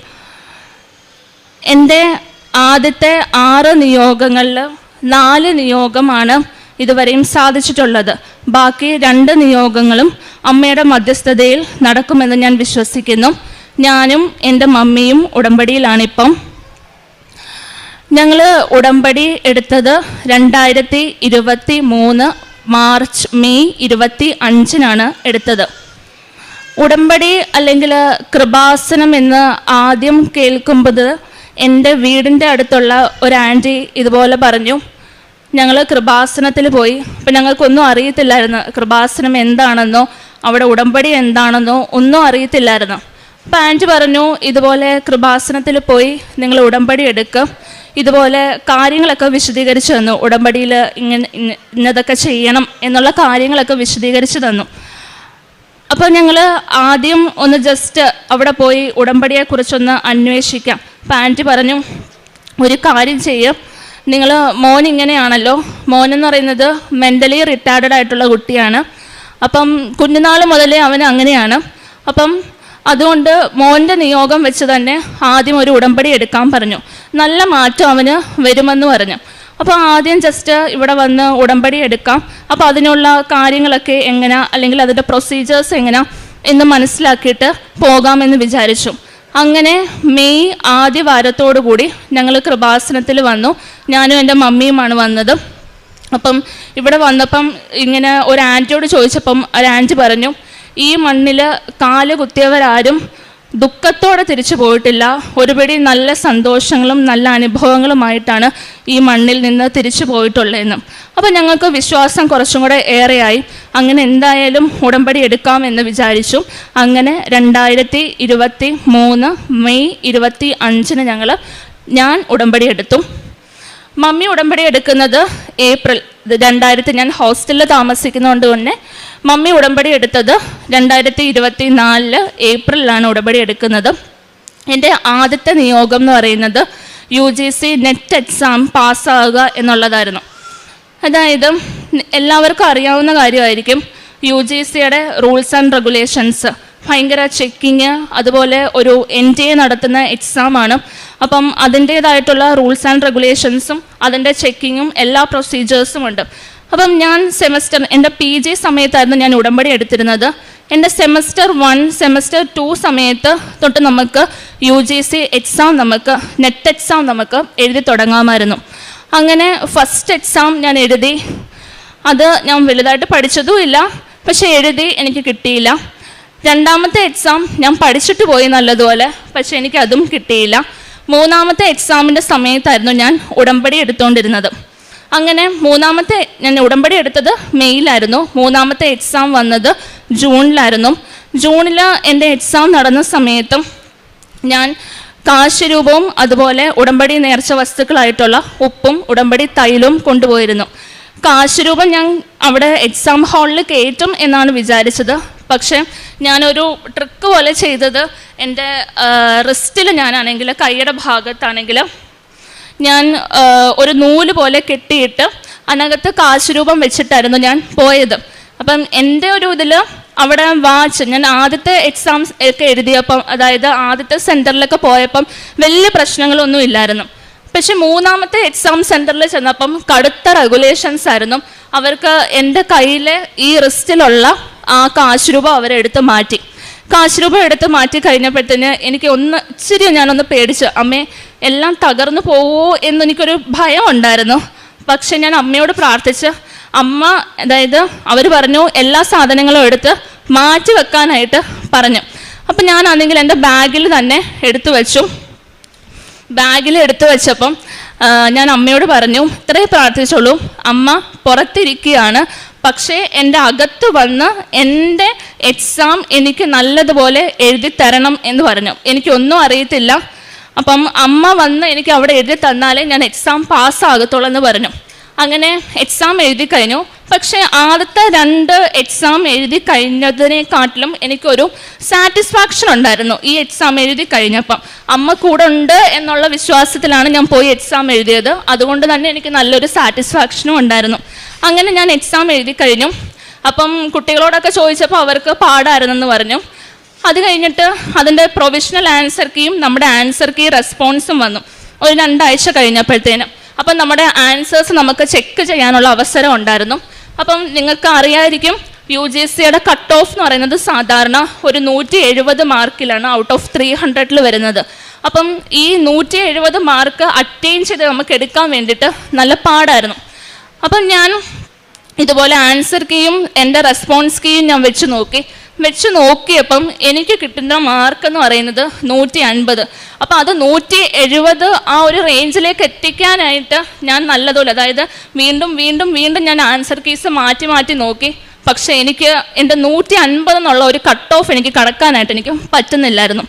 അവസാനം റിസൾട്ട് പബ്ലിഷ് ചെയ്യാനുള്ള ഡേറ്റ് വന്നു. റിസൾട്ട് പബ്ലിഷ് ചെയ്യാനുള്ള ഡേറ്റ് വന്നപ്പം ഞാനാണെങ്കിൽ അമ്മയുടെ കാശുരൂപം അതുപോലെ ഉടമ്പടി തൈലവും ഞാൻ എൻ്റെ മൊബൈലിൽ ഇങ്ങനെ ജസ്റ്റ് തൈലം ഒന്ന് മൊബൈലിൽ ഇങ്ങനെ പുരട്ടി അമ്മയുടെ കാശുരൂപം വെച്ച് വിശ്വാസ പ്രമാണം, സ്വർഗ്ഗസ്ഥനായ പിതാവേ, കൃപ നിറഞ്ഞ മറിയമേ എല്ലാം ചൊല്ലി ഞാൻ പ്രാർത്ഥിച്ചു. അവസാനം റിസൾട്ട് വന്നപ്പം you are selected four assistant professor എന്നുള്ള രീതിയിലായിരുന്നു എൻ്റെ റിസൾട്ട് വന്നിരുന്നത്. അപ്പം അമ്മയ്ക്ക് അതിന് 1000 നന്ദി. ഇപ്പം ഞാൻ ഗസ്റ്റ് ലെക്ചറായിട്ട് മാറിവാനിയോസ് കോളേജിൽ വർക്ക് ചെയ്തുകൊണ്ടിരിക്കുകയാണ്. ഈ റിസൾട്ടിൻ്റെ ഫലമാണ്, അത് അമ്മയുടെ ഫലമാണ്, അത് not by merit but by grace എന്നുള്ളതാണ്. ഇനി രണ്ടാമത്തെ നിയോഗം എന്ന് പറയുന്നത് എൻ്റെ EWS സർട്ടിഫിക്കറ്റിനെ പറ്റിയിട്ടുള്ളതായിരുന്നു. നിങ്ങൾക്കറിയായിരിക്കും, സ്റ്റേറ്റ് ഗവൺമെൻറ്റിൻ്റെ EWS സർട്ടിഫിക്കറ്റ് നമുക്ക് കുറച്ചും കൂടെ ഒരു ഇളവിൻ്റെ പരിധി നമുക്കുണ്ട്. പക്ഷേ സെൻട്രൽ ഗവൺമെൻറ്റിൻ്റെ EWS സർട്ടിഫിക്കറ്റ് എന്ന് പറഞ്ഞാൽ കുറച്ചും കൂടെ ഭയങ്കര സ്ട്രിക്റ്റ് ആയിട്ടുള്ളതായിരുന്നു. അങ്ങനെ ഞാൻ വില്ലേജ് ഓഫീസിൽ ചെന്ന് കാര്യം പറഞ്ഞപ്പം ആ സാറ് പറഞ്ഞു, ഇതെന്തായാലും കിട്ടും എന്ന് നോക്കണ്ട, ഒരു 50% താഴെ പ്രതീക്ഷ വെച്ചാൽ മതി, എന്തായാലും നമുക്ക് നോക്കാം എന്നുള്ള രീതിയിൽ സാറ് പറഞ്ഞു. അങ്ങനെ അവസാനം അവരൊരു എൻക്വയറി നടത്തി വീട്ടിലേക്ക്. അപ്പം അവർക്ക് വലിയ ഒരു സാറ്റിസ്ഫാക്ഷൻ ഇല്ലായിരുന്നു. എന്നാലും പറഞ്ഞു, നിങ്ങൾ എന്തായാലും താലൂക്ക് ഓഫീസിലേക്ക് നിങ്ങളൊന്ന് ചെന്ന് നോക്ക്, താലൂക്ക് ഓഫീസിൽ ചെന്ന് കഴിയുമ്പം അവിടുത്തെ സാർ എന്താണെന്ന് വെച്ചാൽ ഉള്ള കാര്യം നിങ്ങളോട് പറയും എന്ന് പറഞ്ഞു. അങ്ങനെ താലൂക്ക് ഓഫീസിൽ പോയി ഞാനും പപ്പയും കൂടെ ആയിരുന്നു പോയത്. അപ്പം ഞങ്ങൾ പോയപ്പം ഉടമ്പടി ഉപ്പും അതുപോലെ ഉടമ്പടി തൈലും, അപ്പം സാറിൻ്റെ ടേബിളിൽ ജസ്റ്റ് ആരും ഒരു ചവിട്ടാത്ത സ്ഥലത്ത് ഉപ്പൊന്ന് കുരിശിൻ്റെ ആകൃതിയിലൊന്ന് വിതറിയിട്ട് ഉടമ്പടി തൈലം സാറിൻ്റെ ടേബിളിലൊന്ന് പൂശി. അപ്പം ഇതുപോലെ സാറ് പറഞ്ഞു, ഇത് 50% ഉള്ളൂ ചാൻസ്. എന്തായാലും നിങ്ങളൊന്ന് അപേക്ഷിച്ച് നോക്ക്. പിന്നെ കിട്ടുവാണെങ്കിൽ ഒരാഴ്ചക്കുള്ളിൽ എന്തായാലും റിപ്പോർട്ട് വരും. എന്തായാലും ഒന്ന് ജസ്റ്റ് ഫോം എല്ലാം ഫില്ല് ചെയ്ത് അതിൻ്റെ ഡീറ്റെയിൽ ആപ്ലിക്കേഷൻസ് എല്ലാം ഫില്ല് ചെയ്ത് കൊടുക്കാൻ പറഞ്ഞു. അങ്ങനെ ഫില്ല് ചെയ്ത് കൊടുത്തു. മാതാവിൻ്റെ അനുഗ്രഹത്തോടെ എനിക്കാണെങ്കിലും EWSൻ്റെ സർട്ടിഫിക്കറ്റ് കിട്ടി. EWS സർട്ടിഫിക്കറ്റ് കിട്ടുമ്പം എല്ലാവർക്കും അറിയായിരിക്കും കോമ്പറ്റേറ്റീവ് എക്സാംസിനൊക്കെ വലിയ ഉപകാരമായിരിക്കും. ഇനിയും കുറേ എക്സാംസ് എഴുതിയിട്ടുണ്ട്. അതിൻ്റെ റിസൾട്ടൊക്കെ വരാനുണ്ട്. ബാക്കി റിസൾട്ട്സ് വരുമ്പം അമ്മയുടെ അൾത്താരയിൽ ഇവിടെ വന്ന് സാക്ഷിയാകാൻ അനുഗ്രഹം ലഭിക്കണമേ എന്ന് പ്രാർത്ഥിക്കുന്നു. മൂന്നാമത് ഞാൻ എൻ്റെ നിയോഗം പോലെയല്ല അത് വെച്ചത്. അത് എനിക്ക് കിട്ടിയ ഒരു അനുഗ്രഹമായിരുന്നു. അതായത് ഉടമ്പടി എടുക്കുന്ന സമയത്ത് തന്നെ എനിക്കൊരു അനുഗ്രഹം പോലെ കിട്ടിയതായിരുന്നു. ഒത്തിരി ചെറുതും വലുതുമായിട്ടുള്ള ഒത്തിരി അനുഭവങ്ങൾ എനിക്ക് ഉണ്ടായിട്ടുണ്ട്. ഞാൻ നിയോഗം വെച്ചത് എനിക്ക് 4 നടന്നു. അവിടെ അതായത് ഞാൻ റിലേറ്റീവ്സിനോട് വെച്ചിട്ടുണ്ടായിരുന്നു, അതും സാധിച്ചു. പിന്നെ അത് കഴിഞ്ഞിട്ട് ചെറുതും വലുതുമായിട്ടുള്ള ഒട്ടനവധി അനുഭവങ്ങൾ. അതിനകത്ത് ഒന്നാമത്തെയായിരുന്നു എൻ്റെ ഒരു സ്കോളർഷിപ്പ് എക്സാം. അപ്പം സ്കോളർഷിപ്പ് ഞാൻ 2-3 കൊടുത്തിട്ടുണ്ടായിരുന്നു. പക്ഷേ അതൊന്നും എനിക്ക് പാസ്സായി വന്നിട്ടില്ലായിരുന്നു. എല്ലാം ആപ്ലിക്കേഷൻ എല്ലാം റിജക്റ്റഡ് എന്ന് പറഞ്ഞാൽ കാണിച്ചത്. പിന്നെ നമ്മൾ യൂണിവേഴ്സിറ്റിയിൽ ചെന്ന് നോക്കുമ്പോഴായിരിക്കും ഓരോ കാര്യങ്ങൾ പറഞ്ഞ് നമ്മളോട് അത് ഇന്നത് കൊണ്ട് അത് ഫെയിൽ ആവാനുള്ള റീസൺസ് ഇന്നത് നിങ്ങൾ വെച്ചാൽ മാത്രമേ അത് കിട്ടത്തുള്ളൂ. അങ്ങനെ അവസാനം ഞാൻ ഉടമ്പടി കാശുരൂപം ഉപ്പും യൂണിവേഴ്സിറ്റിയുടെ അവിടെ ഞാൻ കൊണ്ട് വിതറി. അത് കഴിഞ്ഞപ്പം എനിക്കാണെങ്കിലും സ്കോളർഷിപ്പിൻ്റെ ആണെങ്കിൽ ചീഫ് മിനിസ്റ്റർ സ്കോളർഷിപ്പ് പാസ്സായി വന്നിട്ടുണ്ട്. 1 lakh നിങ്ങൾക്ക് അവാർഡ് ചെയ്തിട്ടുണ്ട് എന്ന് പറഞ്ഞ് എനിക്ക് മെസ്സേജ് ലഭിക്കുകയും ചെയ്തു. ഇങ്ങനെ ഇത് ഞാൻ നിയോഗം വെച്ചിരുന്നതല്ല, എനിക്ക് കിട്ടിയ ഒരു അനുഭവമായിരുന്നു ഇത്. ഇങ്ങനെ ചെറുതും വലുതുമായിട്ടുള്ള ഒട്ടനവധി അനുഭവങ്ങൾ ഉണ്ടായിരുന്നു. ആദ്യമായിട്ട് എൻ്റെ മോന് വേണ്ടിയാണ് എല്ലാ പ്രൊസീജറും മോള് തന്നെ പറഞ്ഞുവല്ലോ. ഇനി ആദ്യമായിട്ട് പിന്നെ മോന് വേണ്ടിയാണ്. മോൻ ജന്മനാ തന്നെ അവന് ഒത്തിരി പ്രശ്നങ്ങളുണ്ടായിരുന്നു. ജനിച്ചപ്പോൾ തന്നെ അവന് മേലുണ്ണാക്കില്ലായിരുന്നു. കരയുവാനൊക്കെ ഭയങ്കര ബുദ്ധിമുട്ടായിരുന്നു. പാല് കുടിക്കുവാനും ആഹാരം കഴിക്കുവാനും ഒക്കെ ഭയങ്കര പ്രയാസവും ഒത്തിരി കഷ്ടത്തെ അനുഭവിച്ച് വളർത്തിയൊരു കുഞ്ഞാണിത്. പക്ഷേ ഒത്തിരി നേർച്ചകളൊക്കെ നേരുകയും പക്ഷേ ഒത്തിരി പള്ളികളിലൊക്കെ പോവുകയും എല്ലാം ചെയ്തു. 1 വയസ്സായപ്പോൾ കുഞ്ഞിന് ഓപ്പറേഷൻ നടന്നു. അതിൻ്റെ ഫലമായിട്ട് കുഞ്ഞിന് പ്രശ്നങ്ങളൊന്നുമില്ല എന്ന് ഡോക്ടർമാർ വിധി എഴുതി. പക്ഷേ കുഞ്ഞ് വളരുന്തോറും അവന് പ്രശ്നങ്ങളായി വന്നു. അതിൻ്റെ ഫലമായിട്ട് ഒത്തിരി ദേഷ്യവും മെൻ്റലി പ്രോബ്ലമായി. ഏകദേശം ഒരു 5-10 വയസ്സ് വരെയും വലിയ പ്രശ്നങ്ങളൊന്നും ഇല്ലാതൊക്കെ പോയി. അത് കഴിഞ്ഞിട്ട് ഒരു 10 വയസ്സ് മുതൽ അവന് ദേഷ്യവും ഉപദ്രവിക്കുകയും വരുന്നവരോടൊക്കെ പ്രശ്നങ്ങളൊക്കെ ആവുകയും അവനെ സ്കൂളിൽ ചേർത്ത് സ്കൂളിൽ പോയി കഴിയുമ്പോൾ അവിടെ അവനെ നോക്കുന്നതായ ചേച്ചിയെ അടിക്കുകയും അങ്ങനെയൊക്കെയുള്ള ഒത്തിരി പ്രശ്നങ്ങളുണ്ടായി. പിന്നെ ഈ കൊറോണ സമയത്ത് കുഞ്ഞിനെ പിന്നെ സ്കൂളിൽ വിടാതെ ഞങ്ങൾ വീട്ടിൽ തന്നെ അവനെ നിർത്തുകയും പരീക്ഷാ സമയത്ത് അവനെ കൊണ്ടുപോവുകയും ചെയ്തിരുന്നു. പക്ഷെ അങ്ങനെ ഇരിക്കുമ്പോഴാണ് മോള് തന്നെ പറഞ്ഞല്ലോ, അടുത്തുള്ള ഒരു കൊച്ച് ഞങ്ങളോട് പറയുകയും മോനെ ഇവിടെ കൃപാസനത്തിൽ കൊണ്ടുവന്ന് അവന് വേണ്ടി ഒരു ഉടമ്പടി എടുക്കുക എന്ന് പറയുകയും ചെയ്തിരുന്നു. അതിൻ്റെ ഫലമായിട്ടാണ് ഞാനും മോളും കൂടെ ഇവിടെ വരികയും എല്ലാം ചെയ്തത്. അങ്ങനെ മോന് വേണ്ടി ഞങ്ങൾ ഉടമ്പടി ചെയ്തു. പക്ഷേ ഉടമ്പടി എടുത്തു കഴിഞ്ഞപ്പോൾ തന്നെ അവന് ഒത്തിരി ഫലങ്ങളുണ്ടാവുകയും അവൻ്റെ ആ ദേഷ്യവും അവൻ്റെ ഉപദ്രവവും ഒക്കെ കുറേശ്ശെ കുറഞ്ഞു വരികയൊക്കെ ചെയ്തു. പിന്നെ ഇതുപോലെ ഞങ്ങൾ ഇവിടുന്ന് മാതാവിൻ്റെ ഒരു ഫോട്ടോയൊക്കെ വാങ്ങിച്ചുകൊണ്ട് പോയി. അത് അവന് കാണാൻ തക്കവണ്ണം അവൻ കിടക്കുന്നതായ ഒരു സെറ്റിയിൽ അവിടെ കിടക്കുമായിരുന്നു. അവിടെ തന്നെ ആ ഭാഗത്ത് തന്നെ ഞങ്ങൾ ആ മാതാവിൻ്റെ ഫോട്ടോ വയ്ക്കുകയും അതിൻ്റെ ഫലമായിട്ട് അതാണെങ്കിൽ ആ മാതാവിനോട് തന്നെ ഞങ്ങൾ കുറേശ്ശെ ഇങ്ങനെ അവനോട് പറയും, മോനെ ഇത് അമ്മയാണ്, മക്കളുടെ എല്ലാ അസുഖങ്ങളും മാറ്റിത്തരും, മക്കൾ പ്രാർത്ഥിക്കുക എന്നൊക്കെ പറഞ്ഞ് ഞങ്ങൾ അവനോട് ഒത്തിരി കാര്യങ്ങൾ പറയുകയൊക്കെ ചെയ്തു. പക്ഷേ ഞാൻ ഉടമ്പടി എടുത്തു കഴിഞ്ഞപ്പോൾ മുതൽ തന്നെ അത് അവൻ്റെ നെറ്റിയിൽ തൈലം കൊണ്ട് കുരിശ് വരച്ച് പ്രാർത്ഥിക്കുകയും ഉപ്പും തേനും ഇവിടുന്ന് വാങ്ങിച്ചുകൊണ്ട് പോയി അത് അവൻ്റെ നാവിൽ പുരട്ടുകയും ചെയ്തു. അങ്ങനെ അവൻ സംസാരിക്കുവാനും, പക്ഷേ ഇത്രയൊക്കെ മാതാവിൻ്റെ വലിയൊരു അത്ഭുതമാ എന്ന് പറയട്ടെ. ഇപ്പോൾ അവന് ഒത്തിരി സൈലൻ്റ് ആയിട്ടുണ്ട്. പക്ഷേ ഇപ്പോൾ ഈ ആൾക്കാരെയൊക്കെ കാണുമ്പോൾ ഒത്തിരി ഇത് കുറച്ചുള്ള പ്രശ്നങ്ങളൊക്കെ ഉള്ളൂ. അങ്ങനെ മാതാവിൻ്റെ തൈലം പുരട്ടുകയും പിന്നെ ഉപ്പും തേനും ഒക്കെ കുഞ്ഞിൻ്റെ നാവിൽ പുരട്ടി കൊടുത്തതിൻ്റെയൊക്കെ ഫലമായിട്ട് ഒത്തിരി പ്രശ്നങ്ങളൊക്കെ മാറി. പിന്നെ ഞങ്ങൾ ജപമാല എന്നും കുടുംബ പ്രാർത്ഥനയിൽ ജപമാല എടുക്കും. ജപമാല എടുക്കുമ്പോൾ ഈ കുഞ്ഞ് എൻ്റെ കയ്യിൽ നിന്ന് കാശ് രൂപം വാങ്ങിച്ച് അവൻ്റെ നെറ്റിയിൽ, ഞങ്ങൾ ആദ്യമേ അവൻ്റെ നെറ്റിയിൽ വെച്ച് പ്രാർത്ഥിക്കുമായിരുന്നു. അതിങ്ങനെ ഞങ്ങൾ ചെയ്തു അവസാനം അവൻ എൻ്റെ കയ്യിൽ നിന്ന് തന്നെ ആ ജപമാലയും കാശ് രൂപവും കൂടെ വാങ്ങിച്ച് അവൻ തന്നെ നെറ്റിയിൽ കുരിശ് വരച്ച് പ്രാർത്ഥിക്കാൻ തുടങ്ങി.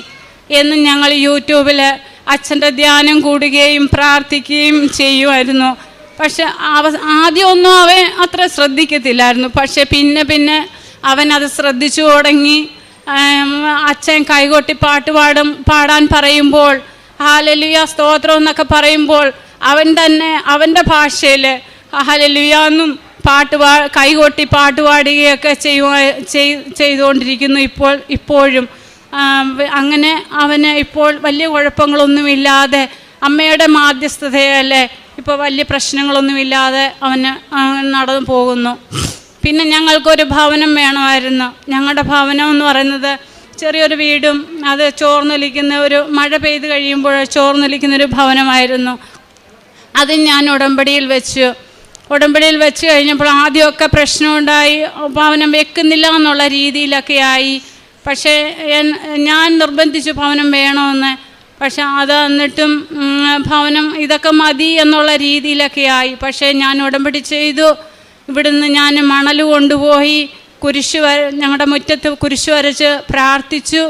എന്നിട്ട് ഉപ്പും വീടിന് ചുറ്റും വിതറി, ആരും ചവിട്ടാത്ത രീതിയിൽ ഉപ്പും കൊണ്ടുപോയി ഇട്ടു. അങ്ങനെ അതിൻ്റെ ഫലമായി വീട്ടിൽ നിന്ന് സംസാരങ്ങൾ വന്ന് നമുക്ക് പുതിയൊരു ഭവനം നിർമ്മിക്കാം. പക്ഷെ സാമ്പത്തികത്തിൻ്റെ പ്രശ്നങ്ങളുണ്ടായിരുന്നു. എങ്കിലും ഞാൻ പറഞ്ഞു, പക്ഷേ പരിശുദ്ധ അമ്മയോട് നമുക്ക് പ്രാർത്ഥിക്കാം, അമ്മ വഴി നമുക്കൊരു ഭവനം നൽകും എന്ന് പറഞ്ഞു.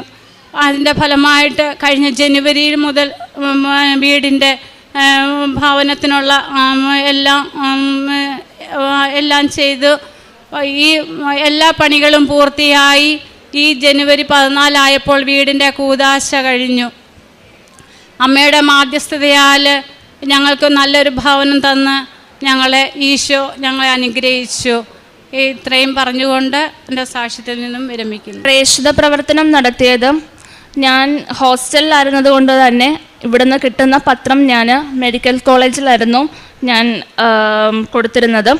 അപ്പം ആദ്യം കുറേ ആളുകളിങ്ങനെ നമ്മളെ നെഗറ്റീവ് അടിക്കുന്ന രീതിയിൽ സംസാരിക്കുമായിരുന്നു. അപ്പം ഞാൻ അതൊന്നും വകവയ്ക്കാതെ ഞാൻ മെഡിക്കൽ കോളേജിലായിരുന്നു പത്രം കൊടുത്തിരുന്നത്.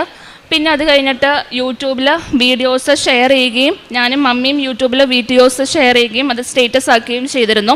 പിന്നീട് അത് കഴിഞ്ഞിട്ട് എനിക്ക് കിട്ടിയിരുന്ന അനുഭവങ്ങൾ ഞാനാണെങ്കിൽ എൻ്റെ ഹോസ്റ്റലിലായിരുന്നത് കൊണ്ട് തന്നെ കുട്ടികളോട് ഞാൻ പറയുമായിരുന്നു. അപ്പോൾ അവർക്കിത് കേൾക്കുമ്പം ഇനിയും ഇപ്പം ഞാൻ 3 എണ്ണമേ ഇവിടെ പറഞ്ഞോളൂ. പിന്നെ അല്ലാതെ 2 സാക്ഷ്യങ്ങളുണ്ടായിരുന്നു.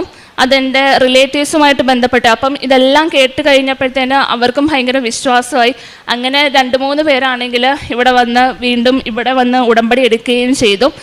പിന്നെ അത് കഴിഞ്ഞിട്ട് കാരുണ്യ പ്രവർത്തികൾ എന്ന് പറയുമ്പം മെഡിക്കൽ കോളേജിൽ ഞാൻ ഉപവാസം എടുക്കുന്ന ദിവസം ഏതാണോ ആ ദിവസം ഞാൻ ഉച്ചയ്ക്ക് പോയി തിരുവനന്തപുരം മെഡിക്കൽ കോളേജിൽ ഞാൻ എന്നെയും കൊണ്ട് ആവുന്ന രീതിയിൽ, അന്ന് ഞാൻ സ്റ്റുഡൻ്റ് ആയിരുന്നു, അപ്പോൾ എന്നെയും കൊണ്ട് ആവുന്ന രീതിയിൽ ഉള്ള സഹായം ഞാൻ ചെയ്യുമായിരുന്നു. മേ ബി അത് പൊതിച്ചോറ് വാങ്ങിച്ചു കൊടുക്കുന്നതിലൂടെ ആയിരിക്കാം. അപ്പം എന്നെയും കൊണ്ട് ചിലപ്പോൾ 3-4 പൊതിച്ചോറേ ആയിരിക്കും പറ്റുന്നത്. പക്ഷേ അത് ഞാൻ മുടങ്ങാതെ ചെയ്യുമായിരുന്നു. പിന്നെ അത് കഴിഞ്ഞിട്ട് നമ്മളൊരു ഇനിഷ്യേറ്റീവ് പോലെ എല്ലാ മാസത്തിലെ 3-ാമത്തെ ഞായറാഴ്ച നമ്മൾ അനാഥാലയങ്ങളിൽ പൊതിച്ചോറ് കൊടുക്കുമായിരുന്നു. അപ്പം ഇത്രയുമായിരുന്നു.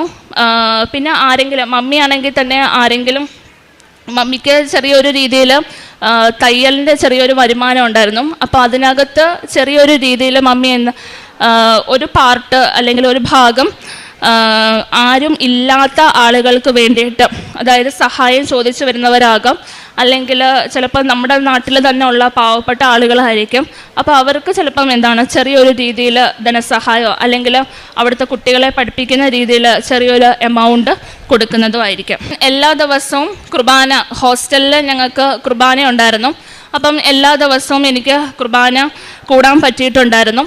പിന്നെ അത് 1-2 ദിവസം മാത്രമേ എനിക്ക് മുടക്കം സാധാരണ വരാറുള്ളൂ. അല്ലാതെ ഞാൻ മാക്സിമം എന്നെ കൊണ്ട് പറ്റുന്ന ദിവസം ഞാൻ കുർബാനയ്ക്ക് പോകുമായിരുന്നു. പിന്നെ അതുപോലെ തന്നെ 2 ആഴ്ച കൂടുമ്പോൾ കുമ്പസാരിക്കാനുള്ള അവസരവും ഞങ്ങൾക്ക് ഉണ്ടായിരുന്നു. അങ്ങനെ കുമ്പസാരിക്കാനുള്ള അവസരവും പിന്നെ കുർബാന ജീവിതവും എൻ്റെ ആത്മീയമായിട്ടുള്ള ജീവിതവും അതുപോലെ തന്നെ ഉടമ്പടി എടുത്തത് വഴി എനിക്കാണെങ്കിൽ കുറച്ചും കൂടെ എൻ്റെ ലൈഫ് കുറച്ചും കൂടെ ഡിസിപ്ലിൻഡ് ആവാനായിട്ട് പറ്റി. അപ്പം എല്ലാം തന്ന് അനുഗ്രഹിച്ച മാതാവിനും തിരുക്കുമാരനും 1000 നന്ദി. ജോയൽ പ്രവാചകൻ്റെ പുസ്തകത്തിൽ നിന്ന് 2-ാം അധ്യായം 19-ാം തിരുവചനം. കർത്താവ് തൻ്റെ ജനത്തിന് ഉത്തരമരുളി, ഇതാ ഞാൻ നിങ്ങൾക്ക് ധാന്യവും വീഞ്ഞും എണ്ണയും തരുന്നു, നിങ്ങൾ സംതൃപ്തരാകും. ജനതകളുടെ ഇടയിൽ ഇനി നിങ്ങളെ ഞാൻ പരിഹാസപാത്രമാക്കുകയില്ല. സ്റ്റെഫിമോളുടെയും കുടുംബത്തിൻ്റെയും വളരെ ശക്തമായ ആത്മീയത നിറഞ്ഞ ഒരു നല്ല സാക്ഷ്യമാണ് യൽത്താരയിൽ നമ്മോട് പങ്കുവച്ചത്. പരിശുദ്ധ അമ്മയുടെ വലിയ മാധ്യസ്ഥവും ഈശോയുടെ വലിയ രക്ഷയും സംരക്ഷണവും അവർക്ക് ലഭിച്ചതായി അവർ ഏറ്റുപറയുകയാണ്. സ്റ്റെഫിമോളുടെ ജീവിതത്തിലേക്ക്, ഈ ഉടമ്പടി ജീവിതത്തെക്കുറിച്ച് സ്റ്റെഫിമോൾ പറയുന്നത്, not by merit but by grace എന്ന വലിയ അടിസ്ഥാനത്തിൽ തനിക്ക് യാതൊരു യോഗ്യതകളും ഇല്ല. വളരെയധികം 2 പ്രാവശ്യം UGC നെറ്റ് എക്സാം പരാജയപ്പെട്ടപ്പോഴാണ് 3ാമതൊരു പരീക്ഷ എഴുതുന്നതിന് മുൻപ് ഈ മകൾ ഇവിടെ വന്ന് ഉടമ്പടിയെടുത്ത് പ്രാർത്ഥിക്കുമ്പോൾ തനിക്ക് കിട്ടാനുള്ള യോഗ്യത 150 മാർക്കാണ്. പക്ഷേ അതിനുശേഷം റിസൾട്ട് വന്നപ്പോൾ പരിശുദ്ധ അമ്മയുടെ ഗ്രേസാണ് മകൾക്ക് 170 മാർക്കായിട്ട് കൊടുത്തിട്ടുള്ളത്. അതോടുകൂടി മകൾ നേർച്ച വസ്തുക്കളൊക്കെ ഉപയോഗിച്ച് പരിശുദ്ധ അമ്മയെ കൂട്ടിക്കൊണ്ടാണ് പരീക്ഷാ ഹാളിലേക്ക് പോയത്. അമ്മ തന്നെയാണ് പരീക്ഷ എഴുതിയതെന്ന് സ്റ്റെഫിമോൾ വളരെ ശക്തമായി വിശ്വസിക്കുന്നു. അതിനുശേഷം മകൾക്കുണ്ടായ ഒരു വലിയ ഉന്നതിയായിരുന്നു, ഒരു വലിയ വിജയമാണ്. അസിസ്റ്റൻ്റ് പ്രൊഫസറായിട്ട് മകൾക്ക് അപ്പോയിൻറ്റ് ചെയ്യപ്പെട്ടു. നമുക്കറിയാവുന്നതുപോലെ 12 വർഷത്തെ ഒരു എക്സ്പീരിയൻസിന് ശേഷമാണ് ഒരു വ്യക്തിക്ക് അസിസ്റ്റൻറ്റ് പ്രൊഫസറായിട്ട് ഒരു കോളേജിൽ ജോലി കിട്ടുക. പക്ഷേ പരിശുദ്ധ അമ്മ നൽകുന്ന ഒരു സിഗ്നേച്ചർ, ഗ്രീൻ സിഗ്നേച്ചർ, ഈശോ നമുക്ക് വളരെ അഡ്വാൻസ്ഡായി നൽകുന്ന ഒരു ഉത്തരമാണ്, ഒരു വിജയമാണ്, ഒരു അപ്പോയിൻമെൻ്റാണ് ഇന്ന് അസിസ്റ്റൻറ്റ് പ്രൊഫസറായിട്ട് ഈ മകൾ നിൽക്കുന്നത്. അതുപോലെ തന്നെ മകൾക്ക് EWC സെൻട്രൽ ഗവൺമെൻറ് സർട്ടിഫിക്കറ്റ് പരിശുദ്ധ അമ്മയുടെ മധ്യസ്ഥതയിൽ മകൾക്ക് ലഭിക്കുകയുണ്ടായി, സ്കോളർഷിപ്പ് ലഭിക്കുകയുണ്ടായി. ഉടമ്പടി എടുത്തതിന് ശേഷം അടിക്കടി ഉയർച്ചയിലേക്ക് പരിശുദ്ധ അമ്മ കൈപിടിച്ച് നടത്തുന്ന ഒരു വലിയ അനുഭവം. അതിനെല്ലാം നമ്മുടെ ആധ്യാത്മിക ആസ്തിയെക്കുറിച്ച് ഈ മകൾ പറയുന്നുണ്ടായിരുന്നു. ഞാൻ എപ്പോഴും പരിശുദ്ധ അമ്മയോട് ചേർന്ന് നിന്ന് എൻ്റെ ദിവ്യബലി ഞാൻ ഒരിക്കലും മുടക്കാറില്ലായിരുന്നു. ബഹുമാനപ്പെട്ട ജോസഫ് അച്ഛൻ പറയുന്നത് പോലെ അച്ഛൻ ഇപ്പോൾ പറയുന്നത്, ഞാൻ എൻ്റെ 40 വർഷത്തെ ദിവ്യബലിയുടെ യോഗ്യതയാണ്. നമ്മൾ ഓരോരുത്തരുടെയും ദിവ്യബലിയുടെ യോഗ്യത നമുക്ക് പരിശുദ്ധ അമ്മയ്ക്ക് നമ്മുടെ ആസ്തിയായിട്ട് നൽകാം, നമ്മുടെ ആധ്യാത്മിക ജീവിതത്തിൻ്റെ ആസ്തി. ഞാൻ എങ്ങനെയാണ്, എന്തുകൊണ്ടാണ് എൻ്റെ കാരുണ്യപ്രവൃത്തികൾ ചെയ്യുന്നത്? ഈശോ നമ്മോട് ചോദിക്കുകയല്ലേ, നീ എത്ര രൂപ കൊടുത്തു, നീ എത്ര പൊതിച്ചോറ് കൊടുത്തു എന്നല്ല ഈശോ ചോദിക്കുന്നത്. ഈശോ ചോദിക്കാൻ പോകുന്നത്, നീ എന്തുകൊണ്ട് ചെയ്തു, ഈശോയെ സ്നേഹിച്ചുവോ എന്നുള്ള ഒരു ചോദ്യത്തിന് നമുക്ക് ഒരു ആസ്തിയുള്ള ഉത്തരം. അതുപോലെ തന്നെ ഇവരുടെ കുഞ്ഞനിയൻ്റെ ഒരു വലിയ ചാലഞ്ചിങ് ആയിട്ടുള്ള അവസ്ഥയെക്കുറിച്ച് അമ്മയും ഇവരും സംസാരിക്കുകയുണ്ടായി. ഇന്ന് മകന് വന്നിട്ടുള്ള വലിയ വ്യത്യാസങ്ങൾ പരിശുദ്ധ അമ്മയുടെ ഒരു വലിയ ഇടപെടലാണ്. ഒരു ചാലഞ്ചിങ് ആയിട്ടുള്ള കുഞ്ഞിനെ ഇങ്ങനെ അൾത്താരയിൽ കയറി നിൽക്കുവാനോ അല്ലെങ്കിൽ അവൻ ഇന്ന് പ്രാർത്ഥിക്കുന്നത് പരിശുദ്ധ അമ്മയോടും ഈശോയോടും അവൻ തന്നെ കമ്മ്യൂണിക്കേറ്റ് ചെയ്യാൻ തുടങ്ങി. അവൻ്റെ പ്രാർത്ഥനകൾ അവൻ മനസ്സിലാക്കാൻ തുടങ്ങി. ഈശോ പറയുന്നത് പോലെ ഈ വരങ്ങളെല്ലാം ജ്ഞാനികളിൽ നിന്നും ബുദ്ധിമാന്മാരിൽ നിന്നും എടുത്ത് ശിശുക്കൾക്ക് നൽകപ്പെട്ടിരിക്കുന്നു എന്ന് ഈശോ നമ്മോട് പറയുന്നുണ്ട്. നാം എത്ര തന്നെ പ്രാർത്ഥിച്ചാലും ഒരുപക്ഷെ ശിശുക്കളെ എടുത്തുകൊണ്ടാണ് ഈശോ പറയുന്നത്, ഇവരിൽ നിന്ന് പഠിക്കുകയാണ്. ഇവർക്ക് നിങ്ങൾ എന്തെങ്കിലും ഒരു ഇടർച്ചയ്ക്ക് കാരണമായാൽ നമുക്കുണ്ടാകാൻ പോകുന്ന ശിക്ഷയെക്കുറിച്ച് ഈശോ നമ്മെ ഓർമ്മിപ്പിക്കുന്നുണ്ട്. നമ്മെ തിരികല്ല് കെട്ടി താഴേക്കാണ് നമ്മെ താഴ്ത്താൻ പോകുന്നത്. അതുകൊണ്ട് ജ്ഞാനികളിൽ നിന്നും വിവേകികളിൽ നിന്നും മറച്ചു വെച്ചിട്ടാണ് ശിശുക്കൾക്ക് നൽകിയിരിക്കുന്നത്. ശിശു സഹജമായ ഈ ഒരു കുഞ്ഞിനുണ്ടായ വലിയ വ്യത്യാസങ്ങൾ ഈ അമ്മയുടെ പറയുകയുണ്ടായി. നമുക്ക് ഈശോയ്ക്കും പരിശുദ്ധ അമ്മയ്ക്കും നന്ദി പറയാം. നമ്മുടെ കുടുംബത്തിൽ ചാലഞ്ചിങ് ആയിട്ടുള്ള എല്ലാ മക്കളെയും, അതുപോലെ തന്നെ ജോലിക്കായി വിഷമിക്കുന്ന, പഠനത്തിൽ വിഷമിക്കുന്ന, വിസ പ്രോസസ്സിങ്ങിനായി കഷ്ടപ്പെടുന്ന, നമ്മുടെ കുടുംബത്തിലുള്ള വളരെയധികം പ്രശ്നങ്ങളിലൂടെ, പ്രതിസന്ധികളിലൂടെ കടന്നു പോകുന്ന, വിവാഹബന്ധങ്ങൾ തകർന്നു പോകുന്ന എല്ലാ മക്കളെയും ഈ ഉടമ്പടിയോട്, ഈ സാക്ഷ്യത്തോട് ചേർത്ത് വെച്ചുകൊണ്ട് സ്റ്റെഫി മോളുടെ കുടുംബത്തിന് ലഭിച്ച എല്ലാ അനുഗ്രഹങ്ങൾക്കും നന്ദി പറഞ്ഞുകൊണ്ട് നല്ലൊരു കയ്യടിയോടെ ഈ സാക്ഷ്യം നമുക്ക്